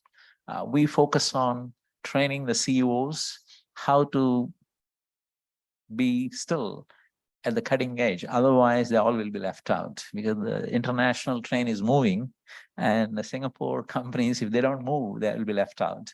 So ESG is very important. That has lots of those features which are much deeper, better than CSR. So that's an area for MBUST to explore. World Bank has One South program. Asian Development Bank, China Global Development Initiative. I'm just listing a few. I'm not an expert on all the sources of funding. I'm sure there are more. Bill Gates and Melinda Foundation through global partnerships, research funding enterprises, funding agencies like European Union and others. Strategic overseas partnerships. Here, I'm very sure my fellow BOT, she hates me now. Can you tell me why? She already hates me. Because I didn't say Canada there. Right? So, of course, Canada is extremely necessary, I think, in building partnerships. I think Japan, Korea, China, India, Europe, USA, Canada. I didn't put Singapore because I don't want to promote Singapore too much. I'm, of course, from Singapore, and Singapore has lots of Nepali diaspora, Malaysia also. So I'm sure it's very natural to build a strong partnership between Singapore and Nepal, and under that, MBUST can flourish. And then partnership with foreign universities as well as enterprises. One has to be very creative in doing so. And more important is in this day and age, people need to be given information in a way they like to receive. So otherwise you'll be forgotten. So, or you will not even be noticed. So the universities really have to do their best in promoting themselves, not too aggressively, but they have to promote. If they think I'm so good, everybody should know, nobody knows you. So that's it. So there is no such thing like people look for you. There's far too much information. It's impossible for people to search and look, and it's getting complicated. With ChatGPT, if you don't have actually information in the databases, you will not appear. So you have the information in your laptop or in your office drawer, that has no meaning, because ChatGPT or regenerative AI works on the databases which are accessible. And it's better your information is actually accessible. And when the ChatGPT is trying to write a story based on the questionnaires or whoever is querying them, that should be there. So if it says, if the question somebody asks, sitting in, say, in London, and say, what's the top university in Nepal? You said nothing about MBUST, it will not be there. So it's basically, it comes down to the institutions, country, as well as individuals. So that's the world completely transformed. So I just saying that I visited this company, Sri Bio, before I came here. One of the interesting topic for MBUST is organic farming and focusing on what we call plant microbiome. So this company I'm advising, and they look at this kind of plant. So they're looking at the microbiome in the roots, soil, the stem, and inside the plant itself. So different microbiomes. So you need to figure out how to extract those microbiomes, inoculate them, get better yields, better pest resistance, and so on. There's lots of things can be done. And this is where what they call biofertilizers are also coming up. So it's a massive growth. This guy already sold his company before, 300 crores, and he's happy. But after selling, he said, I don't know what to do with my life. So he started another company, literally. So he made the money, and he has 2 daughters and a wife, of course. And he retired. He thought he will not do anything. You know what wife said? Okay, since you're not doing anything, take me here, take me there. All she's asking him is, take me for shopping, take me to the temples. He privately, he told me, I'm getting tired of going to the temples. I need to do something with my life. And he said, I'll start another company. So this is his company. It's a true story, true story. So, and he's doing it big, and I've seen the plant and investments. Okay, now the second slide is about building the culture of global excellence and national relevance, because MBUST is an Arden island. It is part of Nepal, pretty much core of Nepal fabric.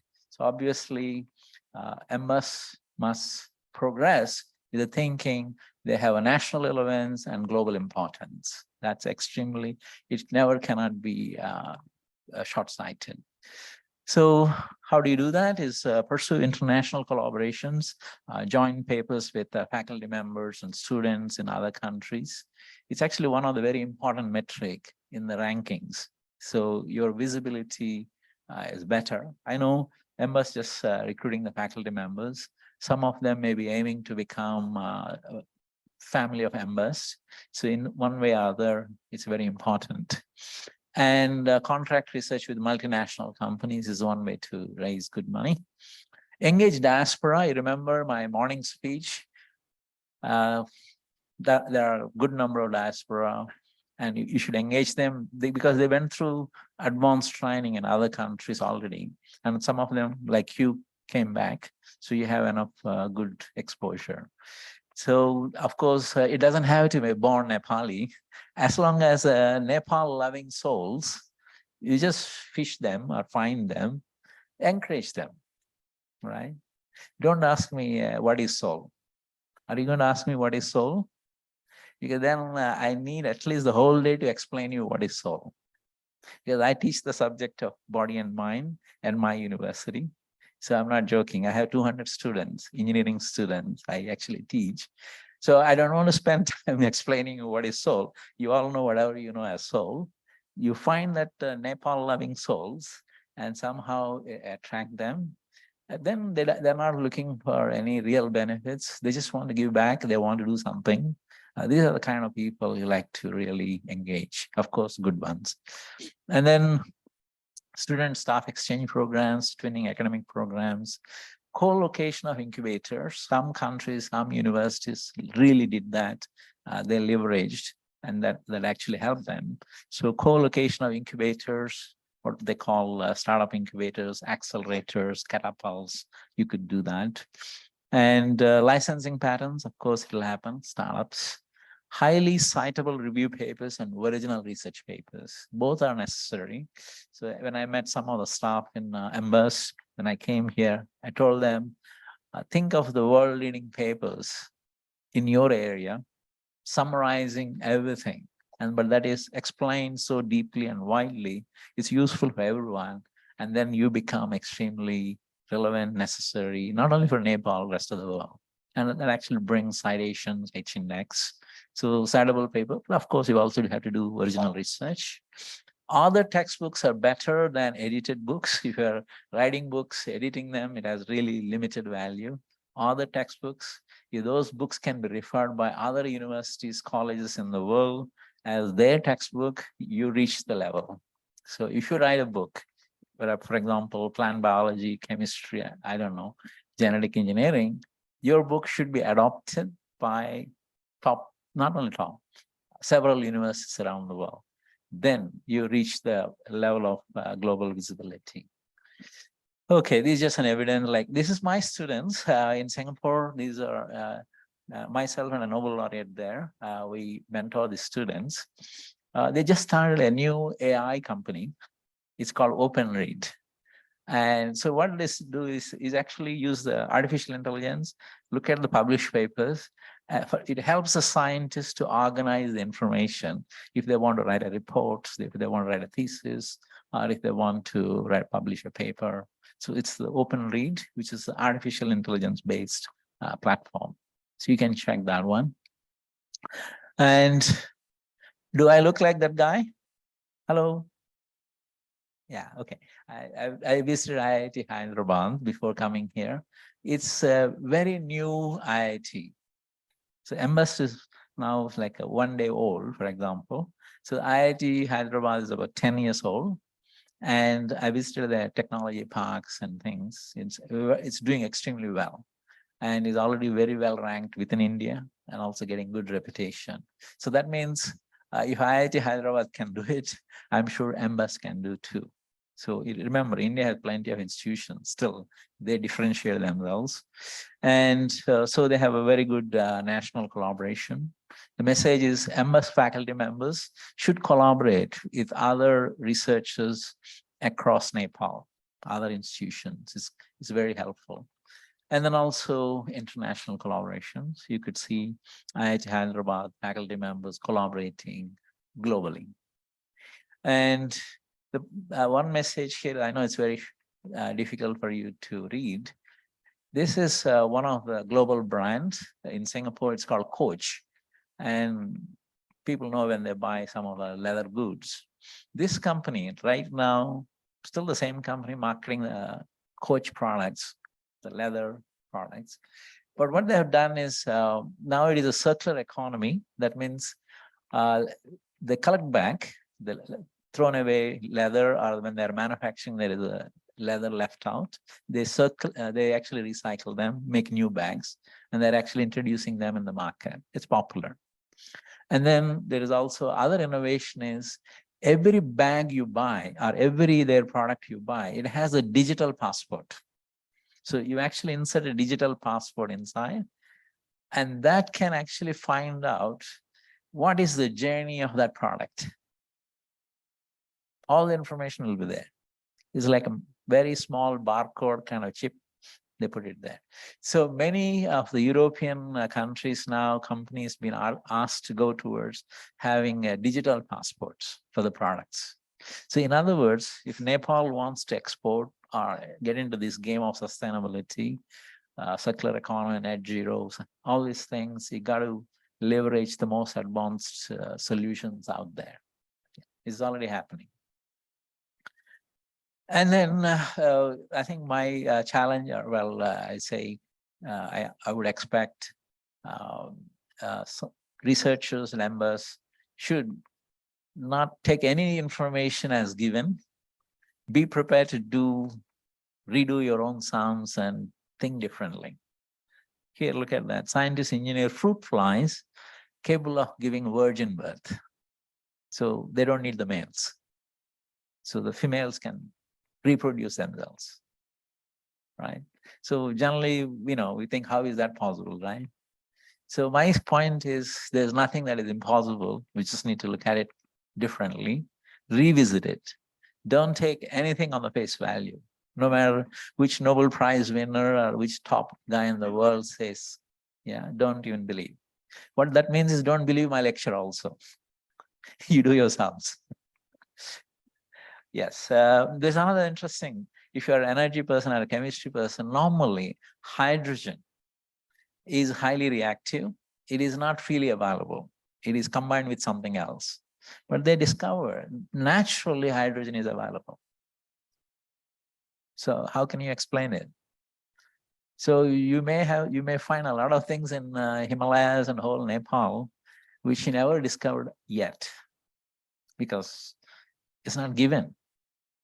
But you just need to figure that out. And that's because you see here, hydrogen.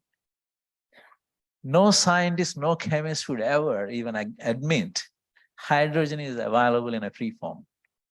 Because the whole chemistry we learn, hydrogen is highly reactive. It is combined with, say, carbon or something else. So you have to extract, split, and then get the hydrogen. That's how the industry is all there, everywhere. But they found more than 6 countries have free hydrogen. So that means the fundamentals of science itself has been revisited. And it's a natural solution. It's not man-made. It's natural. Okay, so the last one, the advice or suggestion for MBUST is there is something called sustainability ranking. And this is the United Nations recently, they highlighted a university in Ireland as the most sustainable university.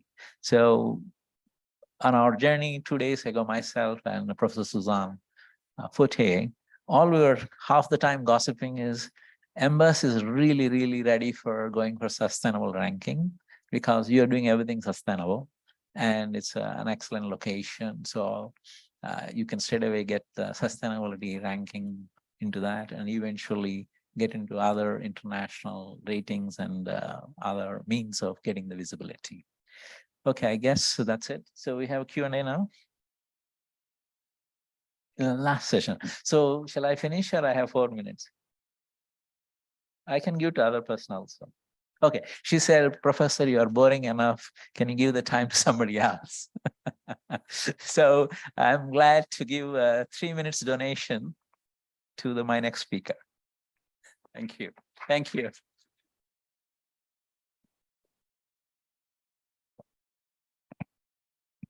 Thank you, Professor Siram.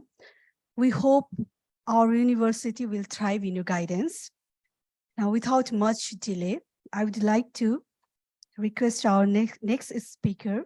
He is Professor Suresh Raj Sharma, founding Vice Chancellor of Kathmandu University, Chairperson of MBUST Trustee Recommendation Committee, and he is also one of the leading contributors in higher education of Nepal. He was also instrumental in the development of vocational and technical education and training in Nepal. So with due respect and with great pleasure, I would like to invite Professor Suresh Raj Sharma to give his presentation on MBUST, a new chapter in the development of higher education. Please, sir.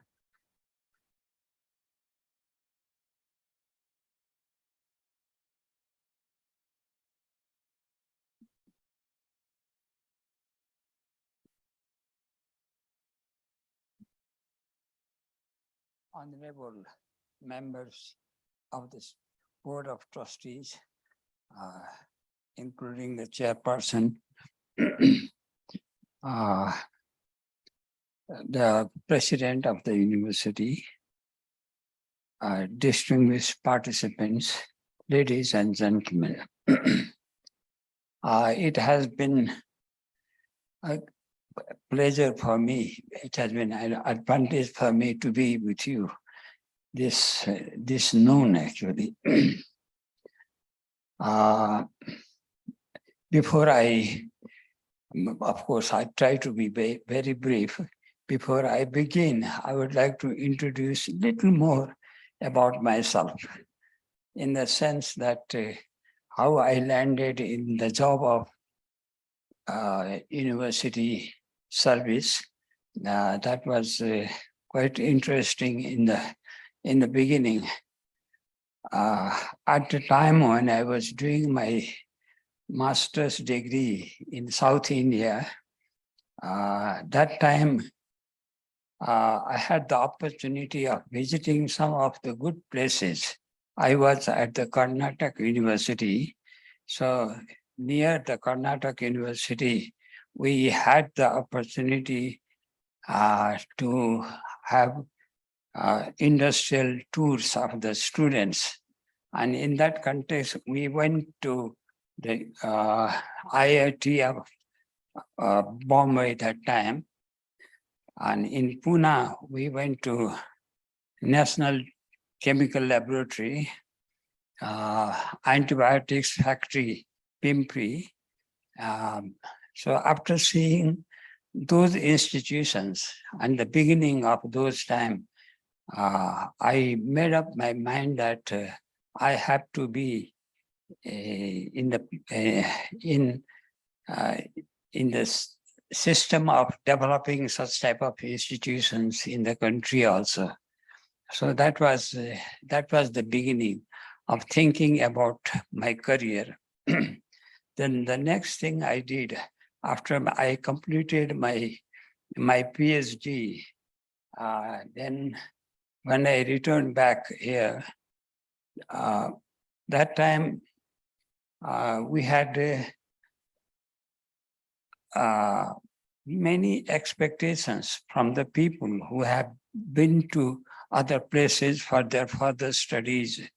So they will come back and they'll do a good service to the country.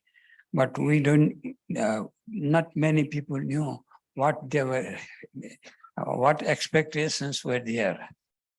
So in that process, of course, that happened to be, means after spending a couple of decades,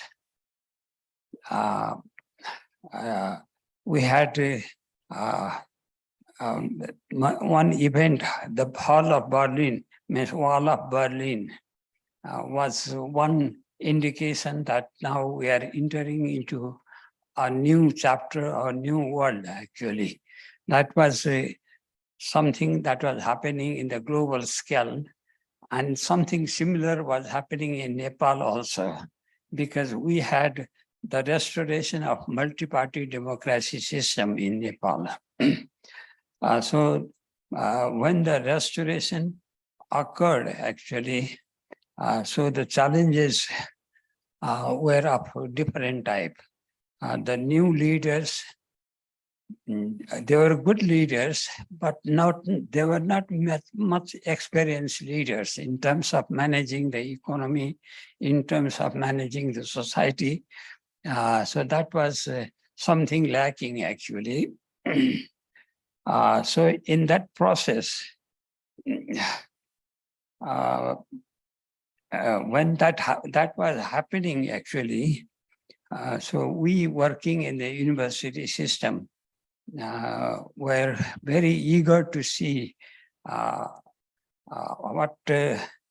would happen, actually, what is going to, we have to make a good beginning for starting a new process in the country itself. The challenges for us, particularly the Nepalese youths, actually, who were being trained outside or were coming back to work in the country. So the challenges that time where we had excessive dependence on donors. Donor dependency was quite a strong force that time, those years. The second thing was the emerging workforce had to be equipped with modern skills. So they were having degrees, but the skills actually to apply the knowledge that they have got was not so much developed. The third thing is that politics, the people who are involved in getting the democracy, but at the same time, they really were not knowing how to manage it, actually. So they wanted to, managing means controlling. Some people thought that the things have to be controlled. So the politics, particularly for the academic world or human resource development world, we had to allow them more autonomy than controlling the things. So autonomy was very much desired, and that culture was not yet there in the Nepalese context. So we had to keep the party politics away, still win their support for running the programs.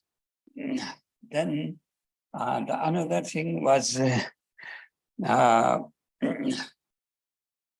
achieve the efficiency with the transfer of technology.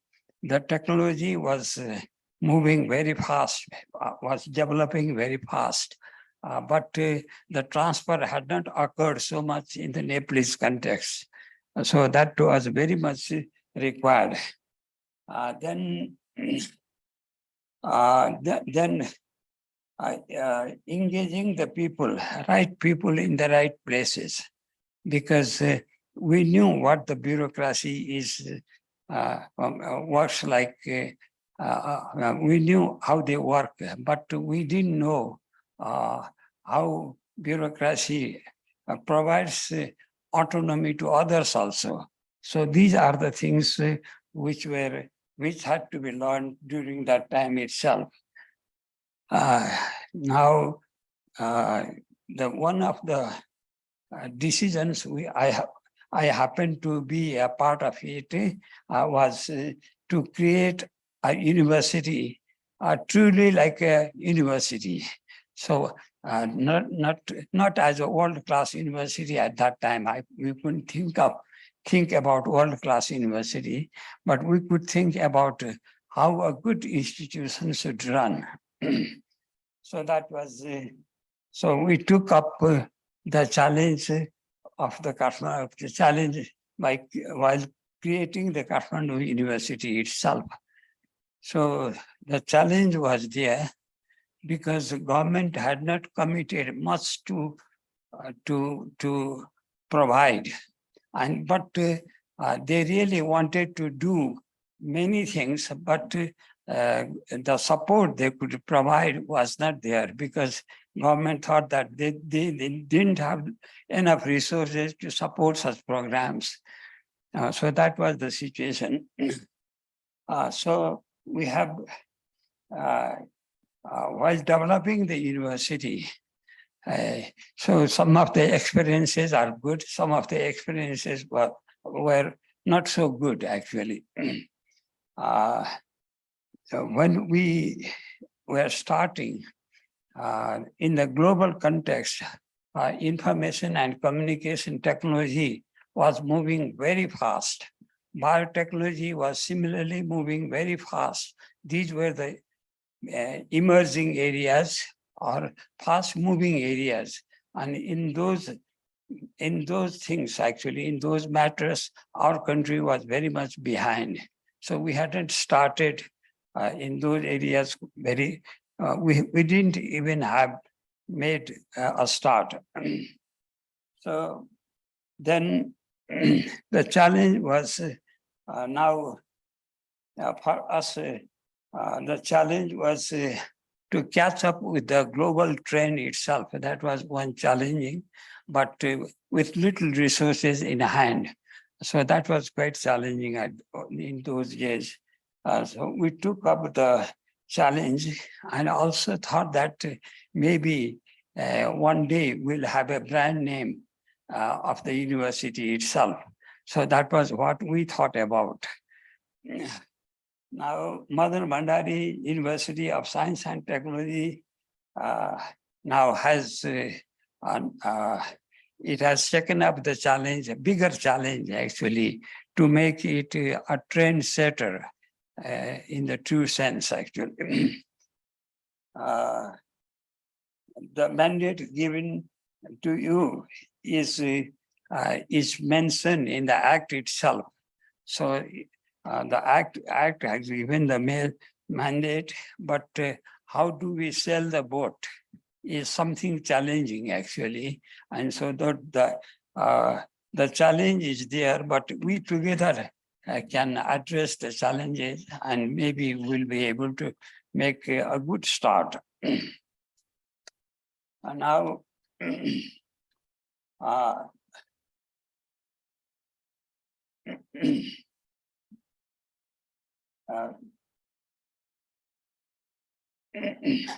for the university, so as was mentioned by my previous speaker, that diaspora is something which we have to be,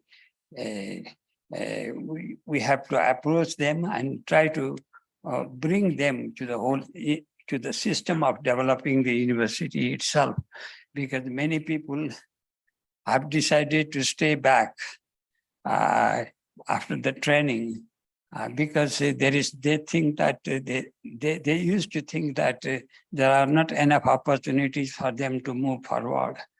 So that has to be brought back, and the resident ones have to be those who are still available in the country, had to be approached, had to be found, and they had to be approached and given a meaningful partnership or meaningful roles.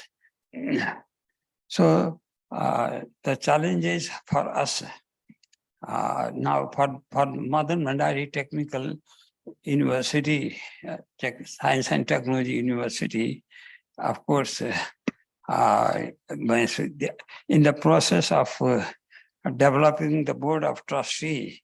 So this is a very meaningful, very, very, very challenging and meaningful work that we have entered into in that chapter actually. The board of trustee, I was asked to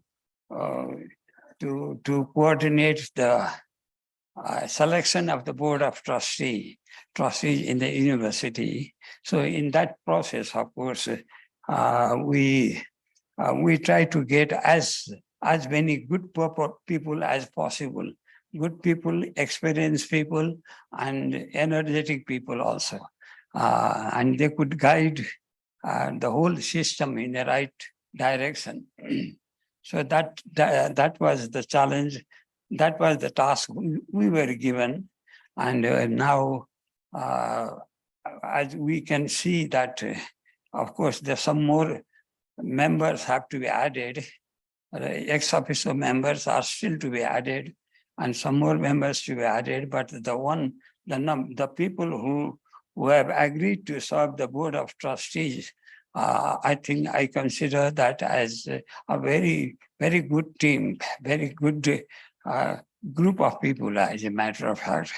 So now the challenge has the challenge of making the board of trustees successful and being a role model for other universities to follow is that challenge is there to this board of trustees itself. So we can, of course, we couldn't do much in the past. Doesn't mean that we are not capable of doing it.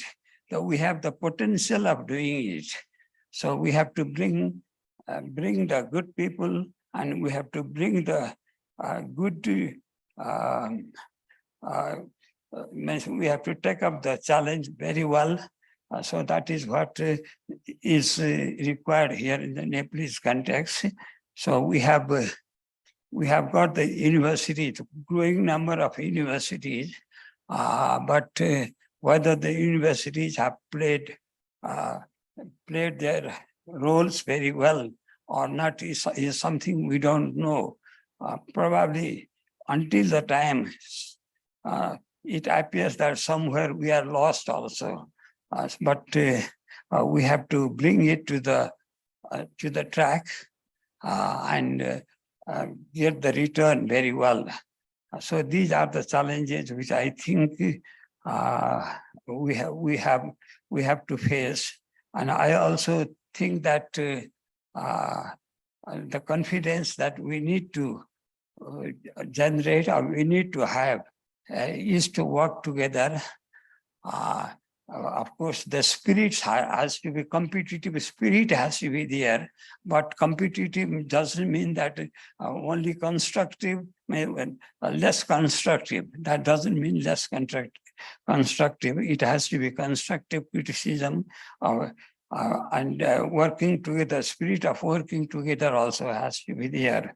So that is the occasion. That these are the feelings that I have. So more will have to be obtained through our hard work. Hard work, of course, is required.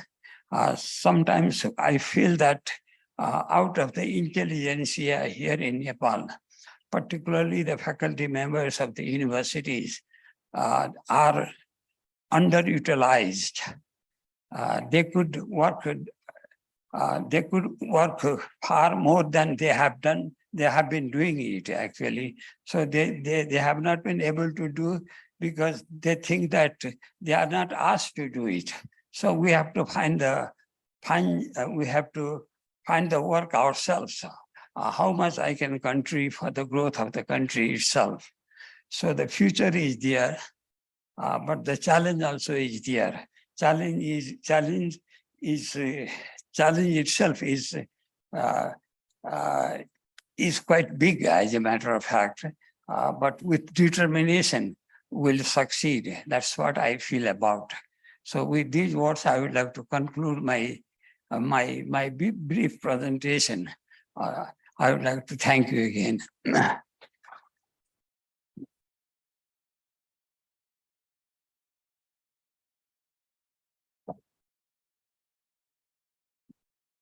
Thank you, Professor Sarma, for a wonderful presentation.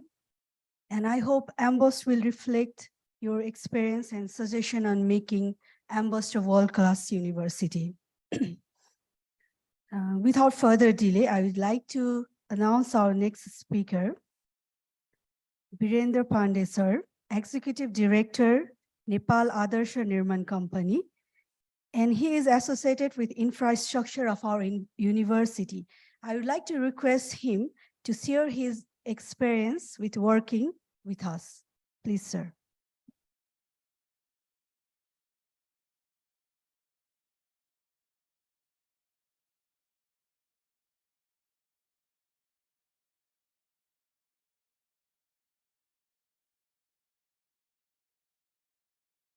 Thank you. Thank you very much. Respected Chairperson of the Board of Trustees, President of MBUST, respected trustees, Vice Chancellors, professors, senior leaders of the political parties, colleagues from private sector, distinguished members of the society, ladies and gentlemen, I'm deeply honored to be part of this historic day today. While sharing my experience, allow me to share in the three different perspectives. As a vice president of as a private sector industry organization, Confederation of Nepalese Industries, and then as a Secretary General of IFOPCA, which is the regional organization of contractors representing 18 countries, and also the managing director of the construction company that is involved in building some infrastructure work for the university. At CNI, we aspire for the economic development of the nation by transforming industrial growth in Nepal, fostering a resilient and globally competitive sector that inspires innovation, attracts investment, and create meaningful employment opportunities, ultimately propelling our nation towards prosperous and sustainable future.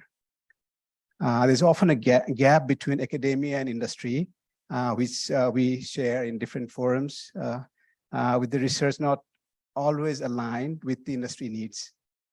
CNI could work, build stronger links with academia, promoting research that is relevant to industry and helping ensure the graduates from the skills, graduates have skills that industry needs. And we've been hearing from the morning that MBUST objective of solving real life problems with a focus on knowledge and technology perfectly aligns with the CNI's objective of collaborating with academic institutions to facilitate research, promote education and training in relevant fields, and foster innovation in the industrial sector. We already have several meetings with the university leaders, including the president, regarding this matter, and CNI is willing to work together. As CNI has new leadership started this month, and we have prioritized the commercial to lobby for commercialization of natural resources, and we have a specific committee on medicinal and aromatic plants as well, in addition to the existing Agriculture Council. We're hopeful that our collaboration starts very soon. We're also deeply engaged in advocating the enhanced investment in sustainable infrastructure. CNI has been organizing Nepal Infrastructure Summit.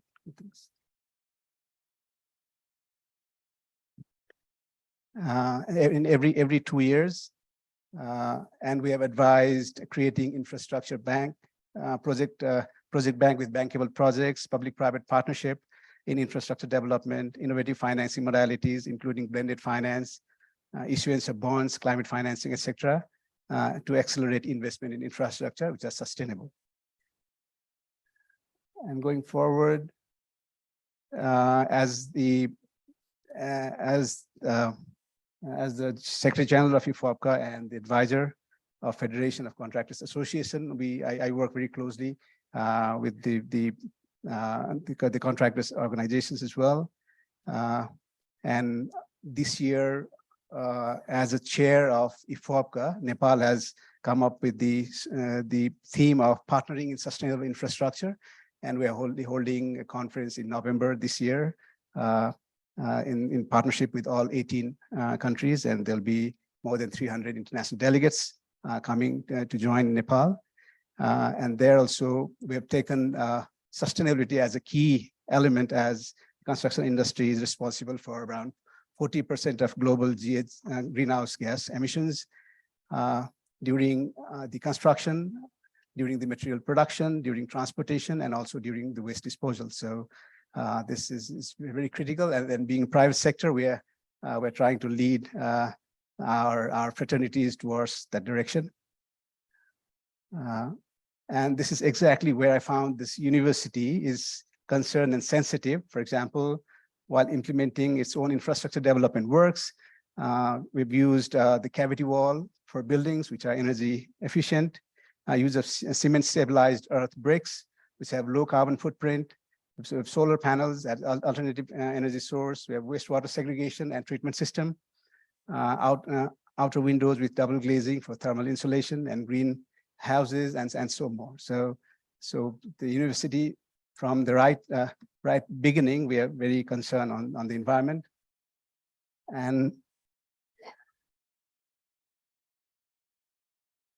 regarding my company, our company culture and core values consistently drive us to pursue value-based sustainable construction practices, and therefore we prioritize safety, environmental concerns in all our operations and continually strive to enhance our standards. It's almost more than 50 years old company, which is engaged in building and aligned works with the MBUST in Chitlang. During my association with the university for about 3 years, I found there's a clarity in vision, drive to work in proactive way that intend to set an example, swift decision-making process, less interference from other stakeholders, and focus on sustainability. So currently we are building the second building infrastructure, and we are right on time. We've been updating the projects, we are collaborating. There's an excellent collaboration and engagement, very punctual on giving instructions, drawings, and also the payments as on time. And our president is very active, and as he get engaged in daily and weekly meetings and others. So we feel that we're fortunate to be part of the infrastructure projects, construction projects for the university. And we, as the managing director of the company, we reiterate our commitment in the infrastructure sector, and also again, very fortunate enough to be part of this wonderful journey. Thank you very much.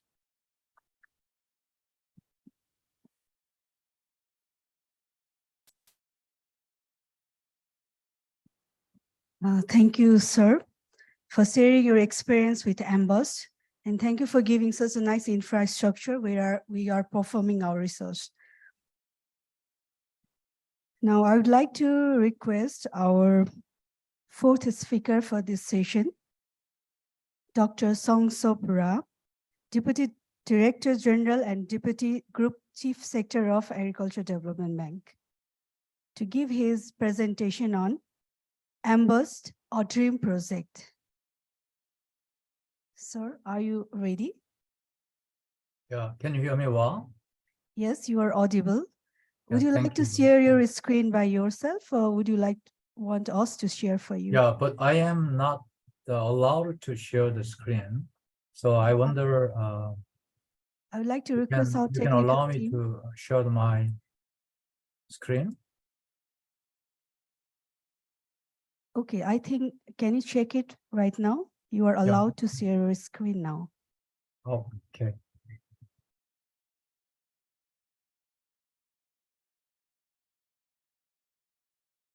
Okay, now the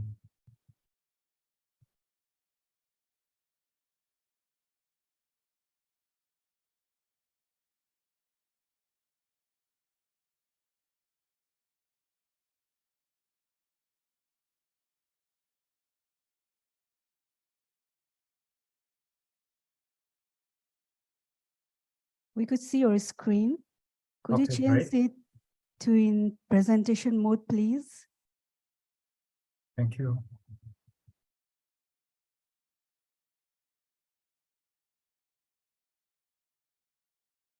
Can you see screen? Yes, sir. Can you see Okay. screen? Yes, sir. Could you change it to presentation mode, please? I did it. Yeah. In case not, can you, because may I ask if your technical team to upload it? Yeah, please. Okay, please click that one. Can you see my screen? Yes, sir. I think you have an extension monitor, so we are seeing the note mode. Okay, I suggested you upload it than mine from your side. Okay, I would like to request our technical team to share from here for him. Thank you.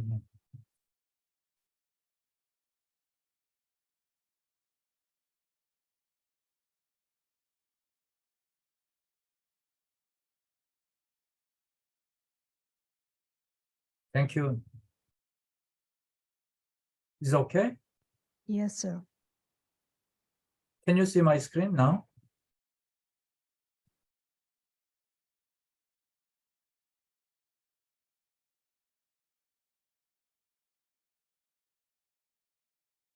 Okay, great. Yeah, thank you. Can you see my screen? Yes, sir. Please Great. proceed. Yeah, thanks very much. Good afternoon and good morning. Honorable Education Minister Ashok Rai, former Honorable Education Minister Mr. Giri Pokhrel, and also honorable trustees, and also President of the MBUST and distinguished guest. It is my great honor to join this inaugural University Launch Conference. Next, please.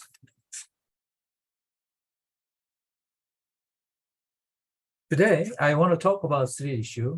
Why higher engineering education is such important in Nepal, where the Nepal the engineering university is. So what will be the future we need to pursue? Next. Next, please.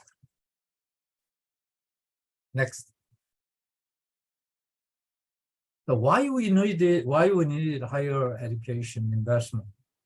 As you can see, this diagram, the to the shift this the production function upward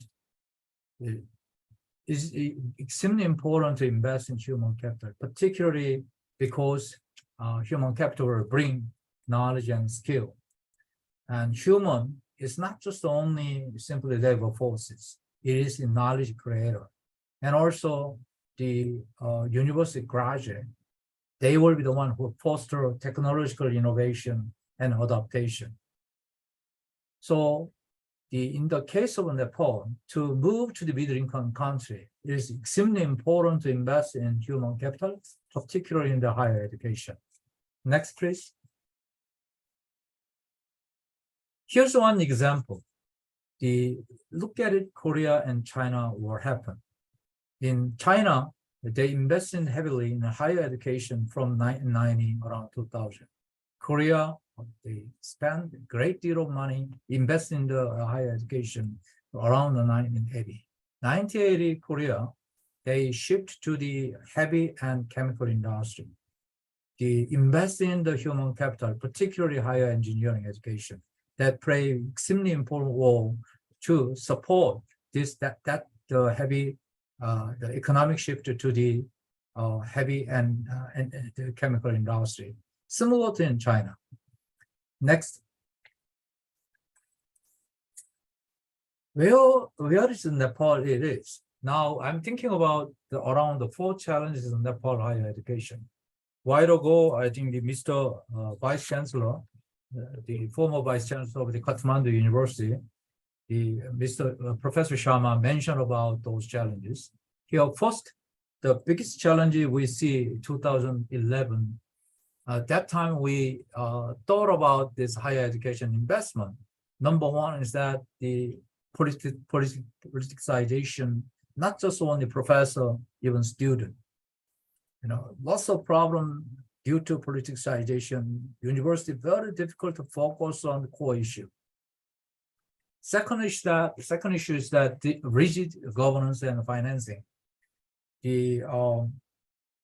University is a very difficult position to recruit confident, capable professors and researchers due to the governance structure. For example, it's very difficult to get the professor from the experienced professor from the for example from the US and other.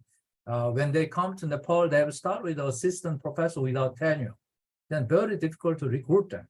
Financing also was a big issue.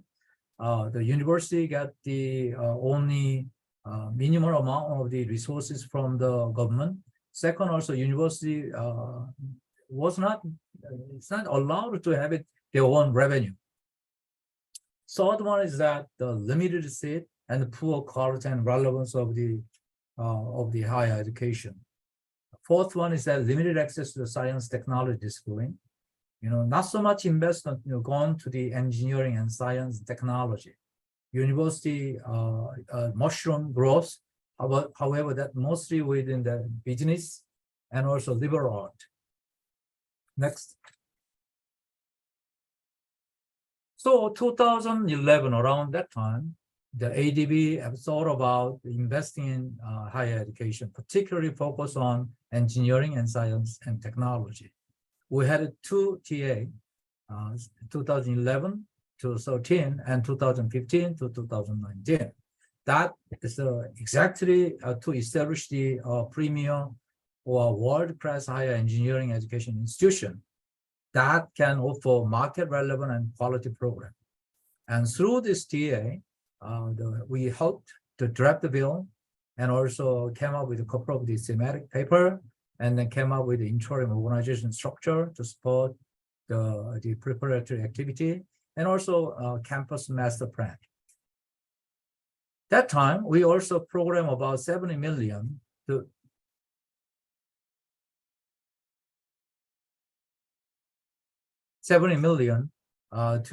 support this one, but this one, the loan program was not really materialized. Next, please.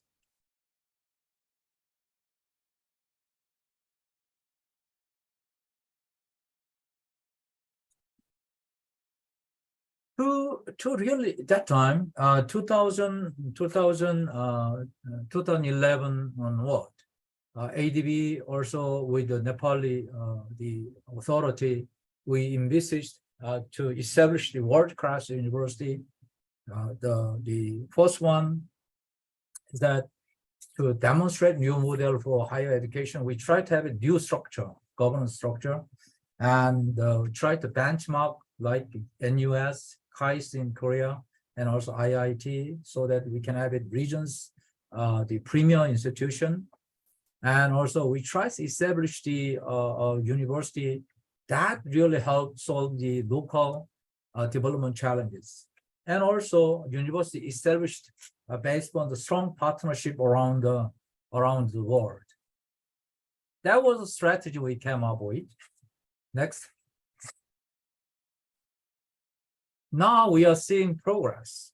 Now the MBUST established. In terms of governance structure, now the MBUST appoint president as a serving CEO, and the board of trustees now include distinguished fellows from the various the sections of society, not only in Nepal, from also globally. This one, at that time, we also envisaged to establish university around Kathmandu because it's very, very difficult to establish the premier world-class university, far away from the capital city because it's difficult to get the professor and also export. And now this university now established relatively near to Kathmandu in Chittorang. That's very good progress. And also this university now has a certain degree of flexibility. It can focus on more research and more practical solution, and then try to not establish the partnership. I see significant progress while there are many things need to be done further. Next, please.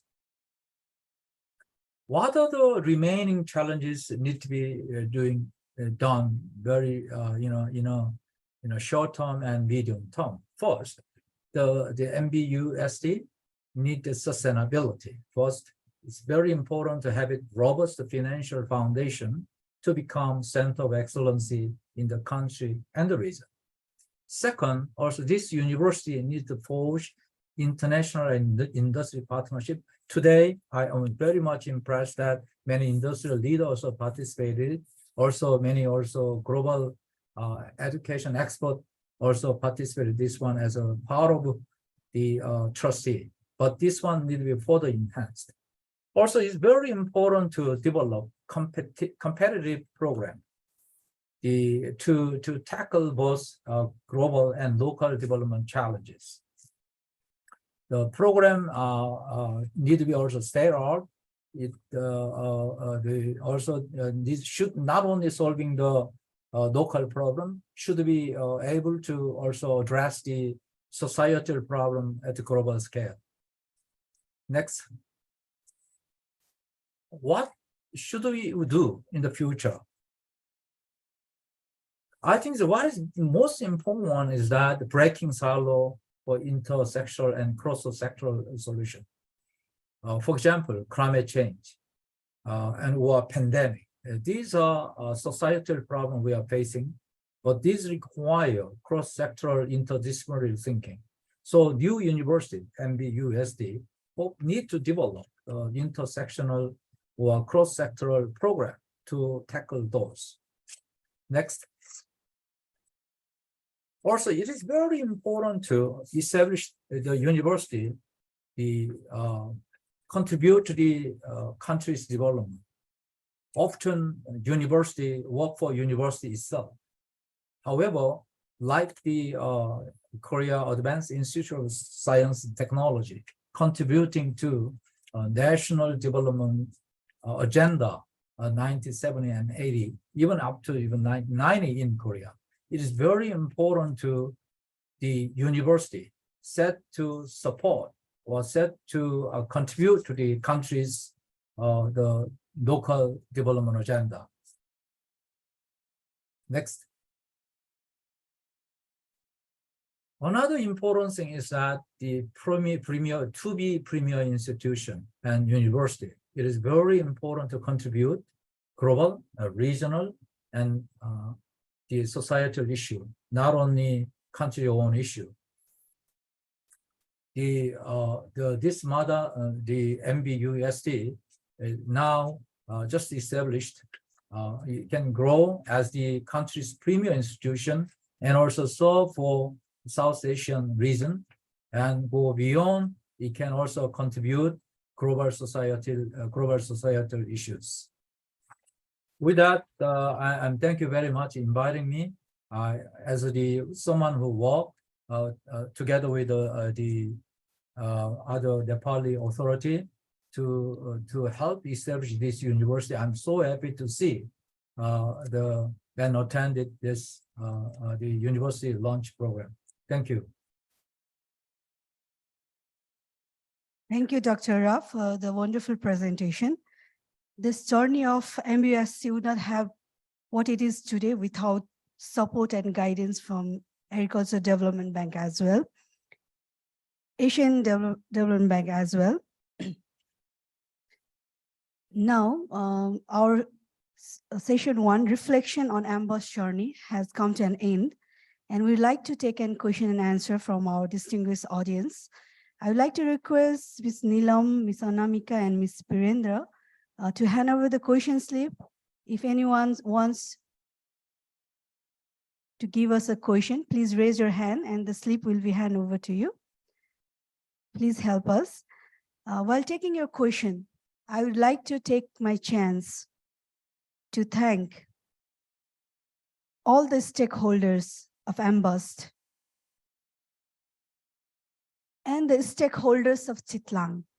The journey of MBUST would not have been the same without the enormous support, help from the stakeholders of Chitlang, various Chitlang resorts, different industries nearby Chitlang, all the farmers. I would also like to thank the farmers who had helped us in conducting our research to know the problem. Also the tea associations, also the fertilizer companies.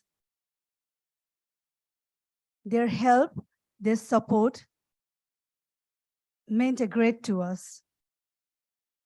We want to solve the problem of Chitlang as well as Nepal, which would help in the economic development of our country. We want to be a world-class university in future. We are visioning ourselves as a problem solver, economic development of our country, Nepal. I would also like to thank all the participants for listening in our first session and inaugural session. So we are waiting for our questions. Thank you very much. I'm Sri Ramati, and I would like to break the ice by posing this question to Professor Sriram, namesake as well. Before I start the question, I just have 2-3 very small comments. I think, the country, any country to develop has to be focused totally on quality education. That's point number one. It's a pity that, we have got last year 109,000 students applied for no objection certificate to go abroad. And it's estimated that $3.3 billion are actually being spent on these students for going abroad. And remittance is $10 billion. So it's really taking a lot of money out of this remittance money. So I would now come to the question itself. I remember what Professor Kishore Mabuvani said about Singapore's success. It was based on basically on human resources development and on the principles of meritocracy, pragmatism, and sustainability. So I would really like to seek Professor Sriram's views on, whether you agree with that and whether the same principles could be applied to MBUST, because I think these principles could probably be applied to MBUST to build a world-class university. Thank you. Any other persons responding or only me? I think this was for you, sir. Okay, fine. So my personal view, of course, Kishore and I, we know each other. We were dean same time. I was the dean of engineering. He just came back from United Nations Security Council. I just give you an idea. The person he mentioned is very, very high level person.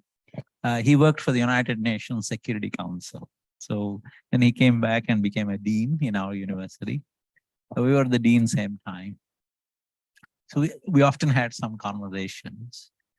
So my sense is the meritocracy builds a sense of ownership.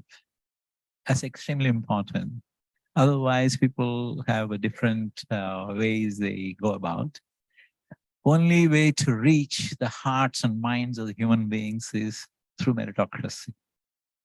Anything else, basically, their attitude and energy gets subsumed under the biases and explanations, or couch potato, the one she said, is basically what happens. So any institution to flourish, they should try their best to be meritocratic basis.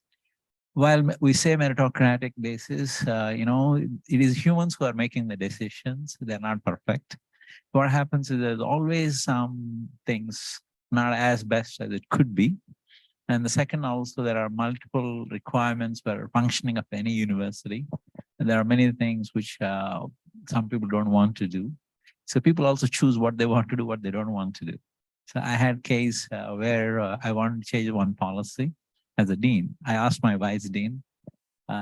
He's no longer there, so I can say it. So he basically said, what you want me to change? He's a vice dean of research.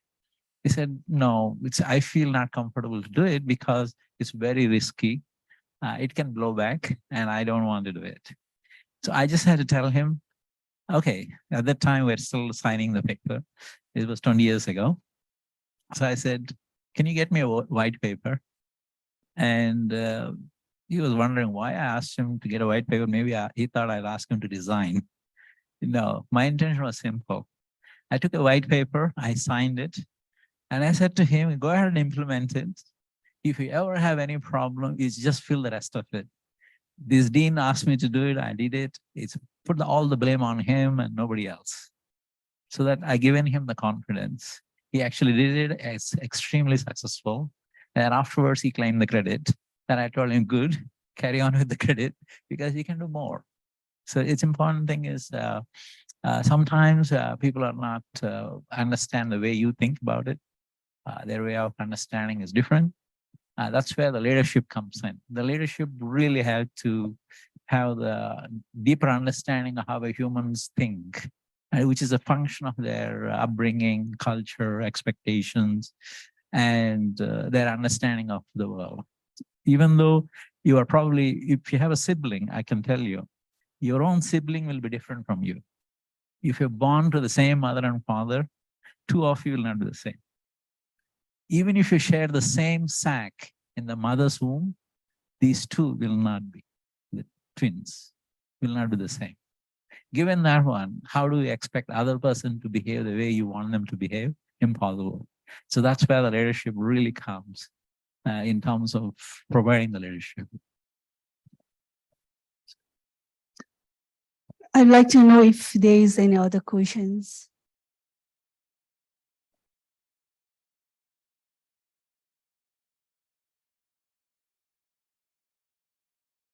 Thank you. There is one question to Mr. Chairman, sir. The university in Nepal, I think now there is 14, 15 university in Nepal. And this university, what is the main aim of this university, and whether the university will be going to all the places of Nepal or not? So could you tell me your name and My organization, name is please? Mr. Kumar Sharma. I am from Vichar Masik Patrika. So the question is for you, Chairman. The question he asked was, is this right? Is this university will go all around the country? If gone, what would it be its name?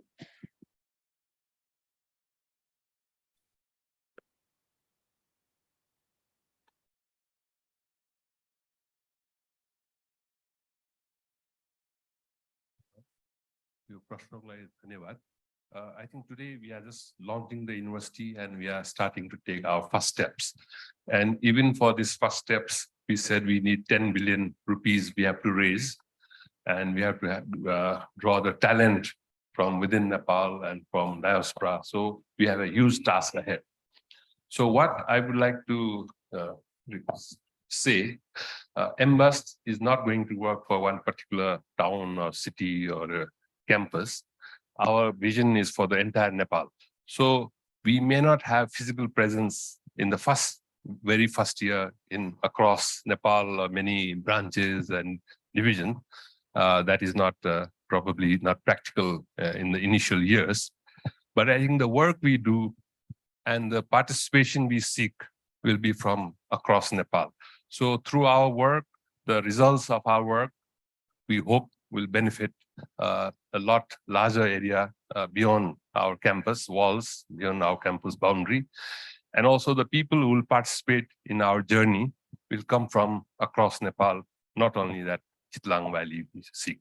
But in future, what you are saying is right. As we grow, as we start to run, I think we'll definitely go to the feasible places where we could do even better. Thank you very much. Thank you, sir.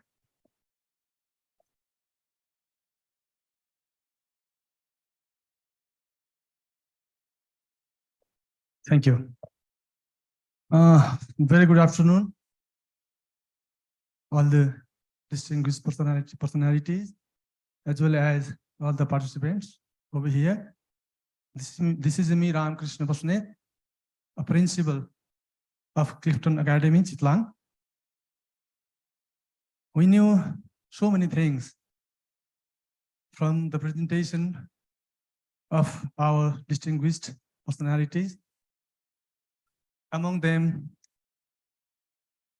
there is discussed about so many challenges to sustain the university. But in front of the strong crew members of this crew of university, there is no big challenges. They can sail their crew very easily. In front of our president of MBUST, Mr. Rajendra Joshi, the professor, as well as doctor, as well as the president of the MBUST, there's no big challenges, I think so. We all are very glad to be there, the MBUST, Madan Bhandari University of Science and Technology, all of the Tlange people, as well as the people of Tha municipality. We would like to express thanks for all the crew members of the Madan Bhandari University. My question is simple, but we must understand about it. What is the meaning of logo? That is 8 big red dots around 8 small dots. I would like to ask, and I would like to know from our president of MBUST. Thank you.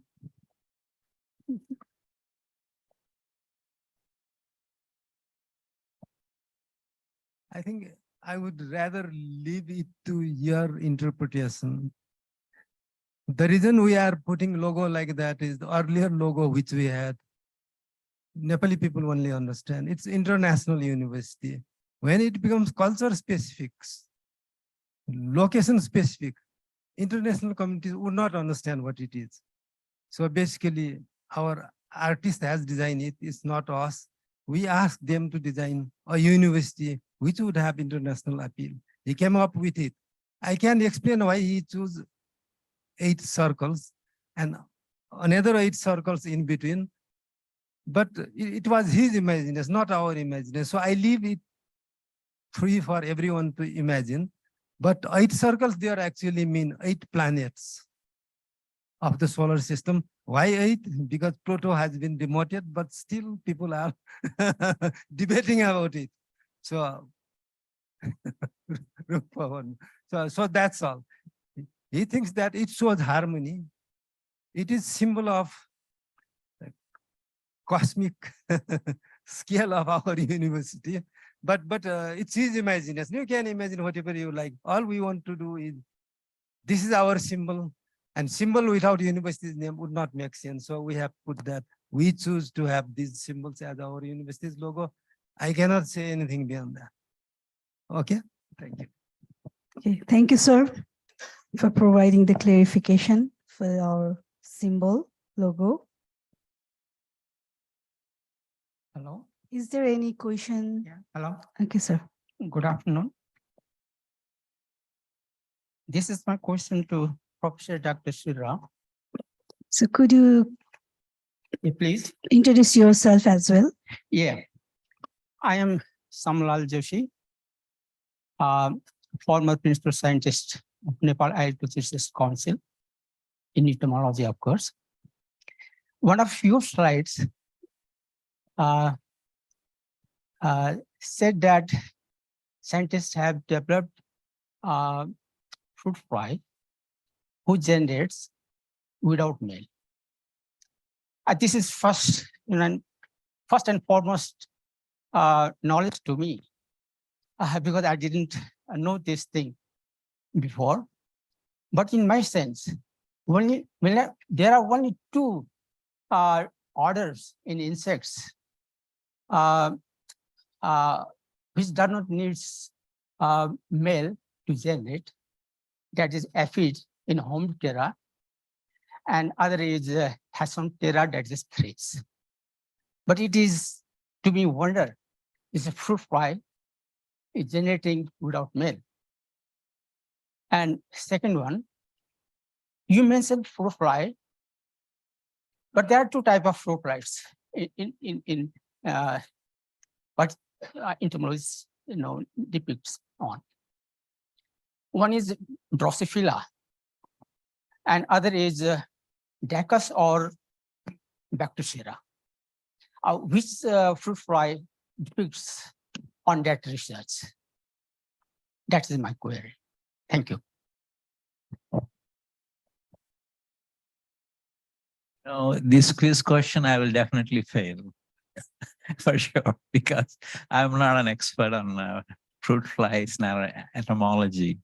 So I took that as an example because that's the most recent scientific advance that appeared in the news. All I did was I checked whether the news is from the credible source. Yes, it is from the credible source. I also checked whether it is published in a peer-reviewed journal, which is of a higher repute. Yes, it is true. And I also checked the affiliations of the researchers appears to be good. So basically, I did the quality check, but I'm not at all an expert on reproduction of fruit flies. No, neither the whole family of those. There's many, fantastic. So what is fascinating to me is what we commonly assume is no longer to be assumed as given. So we should always, like the way you were asking the question, right? So if you have just believed what I said, that's not a good starting point. You believe, at least you pretend you believe me, then after that, because you want to be nice to me and I want to be nice to you, we want to be civilized with each other, but you should disagree in your mind. I'm not so sure what he said. That gives you the critical thinking and that lets you new avenues of research. And you may come across something even brighter and more relevant. So the best example I give is Galileo. You know, before him, for almost 1,500 years, they were all persecuting everybody who says, Earth is round, it has to be flat, and that's it. If you disagree with me, you choose whether you want to die or you want to live. They only have two options. So, for a scientist, it's very important that they have a hypothesis, concept, and they try their best to prove what it is. That's basically what science is. Science is nothing but systematic development of knowledge and making it useful for the humanity. So of course, now I pick the previous question about these 7 things in the logo. Again, I'm stretching my imagination. Basically, the 7 planets that includes the Earth, they cannot survive without the sun. If one day the sun is not there, we all can forget about ourselves. We won't exist. As simple as that. So there is so much of planetary interrelation that influences the life on the planet Earth. And it's completely related. It's what we call circularity system, and with energy input from the space. So that's how the humanity, all the living beings on planet Earth survive, and they will continue to survive. Otherwise, they all die. They won't exist at all. So basically what I like to say is we just do the facts check, and we will always have a question. We will never believe 100%. That gives us a room to think, at least outside the box. And then that's the way we advance knowledge. And then hopefully we don't keep it ourselves. We pass it on to others, and they pass it on to others, future generations, and that gets accumulated. And the humanity overall becomes a more progressive society. So that's the whole idea of this suggestion. But thank you for the question. Thank you. I'll go back and do a lot more Wikipedia, ChatGPT. I will check everything and then see where I stand. Okay. So another question.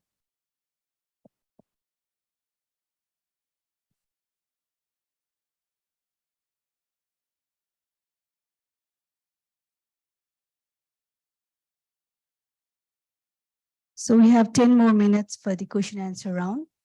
So if there is any questions in online session everyone. also. This is Sunil Pokhrel.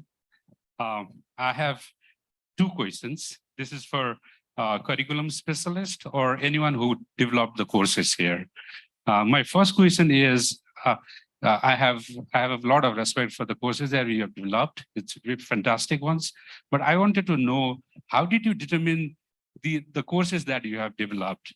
And what was the basis for developing those courses, the relevance of the courses? The second one is the content.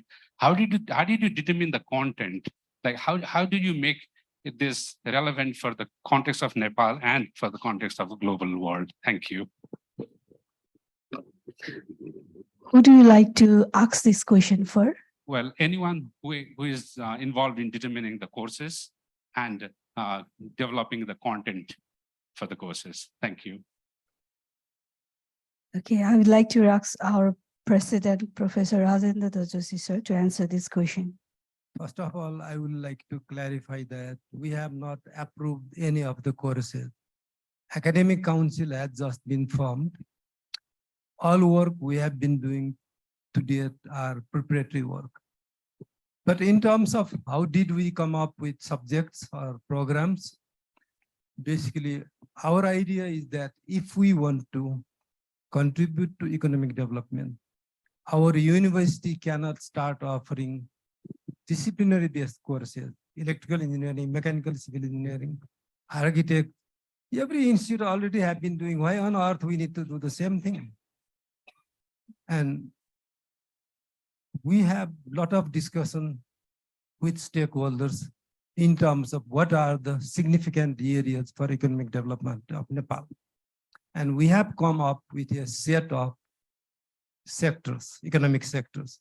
Of course, there are many sectors. One university cannot do everything. Understanding that limitation, more or less we agreed that we can work in the area of tourism infrastructure, digital technology, water resources and solar power, forest biomaterials, and organic agriculture and food. And as cross-cutting theme, sustainability, climate change mitigation, gender equity, health development. So within that conceptual framework, we went ahead with development of organic agriculture program. Organic agriculture is moral imperative. We cannot destroy our earth. The type of life we are living is simply not sustainable. We are destroying productivity of land. Our children will suffer with that sort of development. So we thought, because it's moral imperative as well as it's a new area. Whenever you start something, it's better to start in new area than in the old area. For example, if you start construction of road, we have been doing that for hundreds of years. Whatever you do will make little impact in the global scale. If you can do something significant in the way to agriculture, which is not sustainable, so you will be making contribution to Nepal as well as to the whole world. And also we see economic potential because of the climatic diversity. We can have many type of crops. And we have vast neighbors in south and north. So unlimited market. All we need to do is develop knowledge and technology in our university, partner with entrepreneurs. So that will make significant contribution to economy. That's the part. Second, forest biomaterials. 45% of Nepal is covered by forest. That's very significant wealth. But we still import timber, all of us know. We import furniture. Why we are doing that? Simply because we are not able to use our forest resources on sustainable basis, or we do not trust who want to do on sustainable basis. So because of that, if we can combine organic agriculture with forestry, probably it can be significant potential for economic contribution. So I am just explaining about two things. Similar explanation does exist with other areas. So to simply answer to your question, there is no scientific way to exactly evaluate. Actually, at the beginning, we hired economics to really figure out what are the sectors where we should work best. But nobody was able to actually say it's something of a guess. So because something is guess, then we started expert opinion collection. Based on the expert opinion collection, we selected areas. Now, when it comes to development of curriculum itself, because we are talking about world-class university, we sought world-class advice. Actually, in our curriculum development process, distinguished professor from University of Toronto participated, distinguished professor from Wageningen University participated, distinguished professor from York University participated, but I have to admit that we have not actually approved curriculum. We are in the process of approval. I don't know whether I have given satisfactory answer, pass or fail, it's for you to judge. Thank you very much. Okay, thank you, sir. Now we'd like to take few questions from our online audience, and I have already one question from Robin Rachel. Yeah, I'm sorry if the pronunciation is wrong. His query is that there is a goat farm in Chitlang, and if there is any plan of MBUST to have any kind of research in the goat farm of Chitlang. So actually, I would like to ask our Professor Sanjay Nath Khanal, sir, to answer this question. चितलाङमा रहेको भेडा बाख्रा फार्मको बारेमा अध्ययन अनुसन्धान निकट भविष्यमा गर्ने योजनाहरूको बारेमा केही जानकारी गराउन सकिन्छ कि भन्ने प्रश्न गर्नुभएको छ. Thank you. I think our President Joshi already mentioned that we are yet to finalize the curriculum, but we have initiated some research activities, and with some international collaboration, we are planning to start research on different aspects of the goat farming in Nepal. So there is something, and Chitlang Goat Farm will be one of the partner. We are having some kind of discussion on that. It's not yet finalized, but thank you. Okay, thank you, sir. And the another question was that if any student is intake or not in our university program, 8 or not, it was the query from one of the online audience. So I would like to request our Professor Rajendra Joshi to answer the question. विद्यार्थीको intake भएको छ कि छैन हाम्रो युनिभर्सिटीमा भनेर सोध्नु भएको छ. Our first intake will be on December 1st, and intake will be in master's degree and PhD level, 3-year PhD, 2-year research-based master's degree. Tentatively, disciplines we are planning for forest, biomaterials, engineering and science, organic agriculture, tourism infrastructure, digital, artificial intelligence and data science. But I'm saying tentatively because we have to sit and go through academic council. And also we need to have good professors. Unless we are able to get top class professor, we will not start. That's one aspect. Another aspect is we need to have best students. If best students do not come to us, we rather not start rather than start. So using this audience, I would like to ask students, best students in Nepal to apply for our programs. Our programs are not restrictive in sense that we will not say for agriculture, you have to be agriculture graduate. That's what we do normally. And for forestry, you have to be forestry graduate. As long as prerequisites can be met through different means, we will intake them. So it's flexible intake. That's all I want to say. On goat farming, I will say a little bit more. Actually, we are starting research on goat manure preparation and as well as goat fodder preparation. And actually, our Dutch expert is coming on November 9th for the November 5th purpose. It's a volunteer basically. So with that input, if we are able to, we may start master's degree for related to goat farming, which will basically to do with manure as well as nutrition. Thank you very much. Thank you, sir. Now we'd like to take last one question for this session. Already, sir. Other question we will take after at the lunch break. Okay, sir. thank you. Good afternoon, all participants, ladies and gentlemen. I am Jangabadur Lama, Vice Principal of Sri Swachhanda Bhairav Secondary School, Municipality 9 Chitlang. I want to ask just one question for our Board of Trustee Chairperson, our respected person, Mr. Padmajyoti Shah. Okay, what are making strategies our school to develop quality education and to develop our financial structure? Because our school distributed a large amount of land. So that I want to ask this question, our respected person, Board of Trustee Chairperson, Mr. Padmajyoti Shah. Thank you.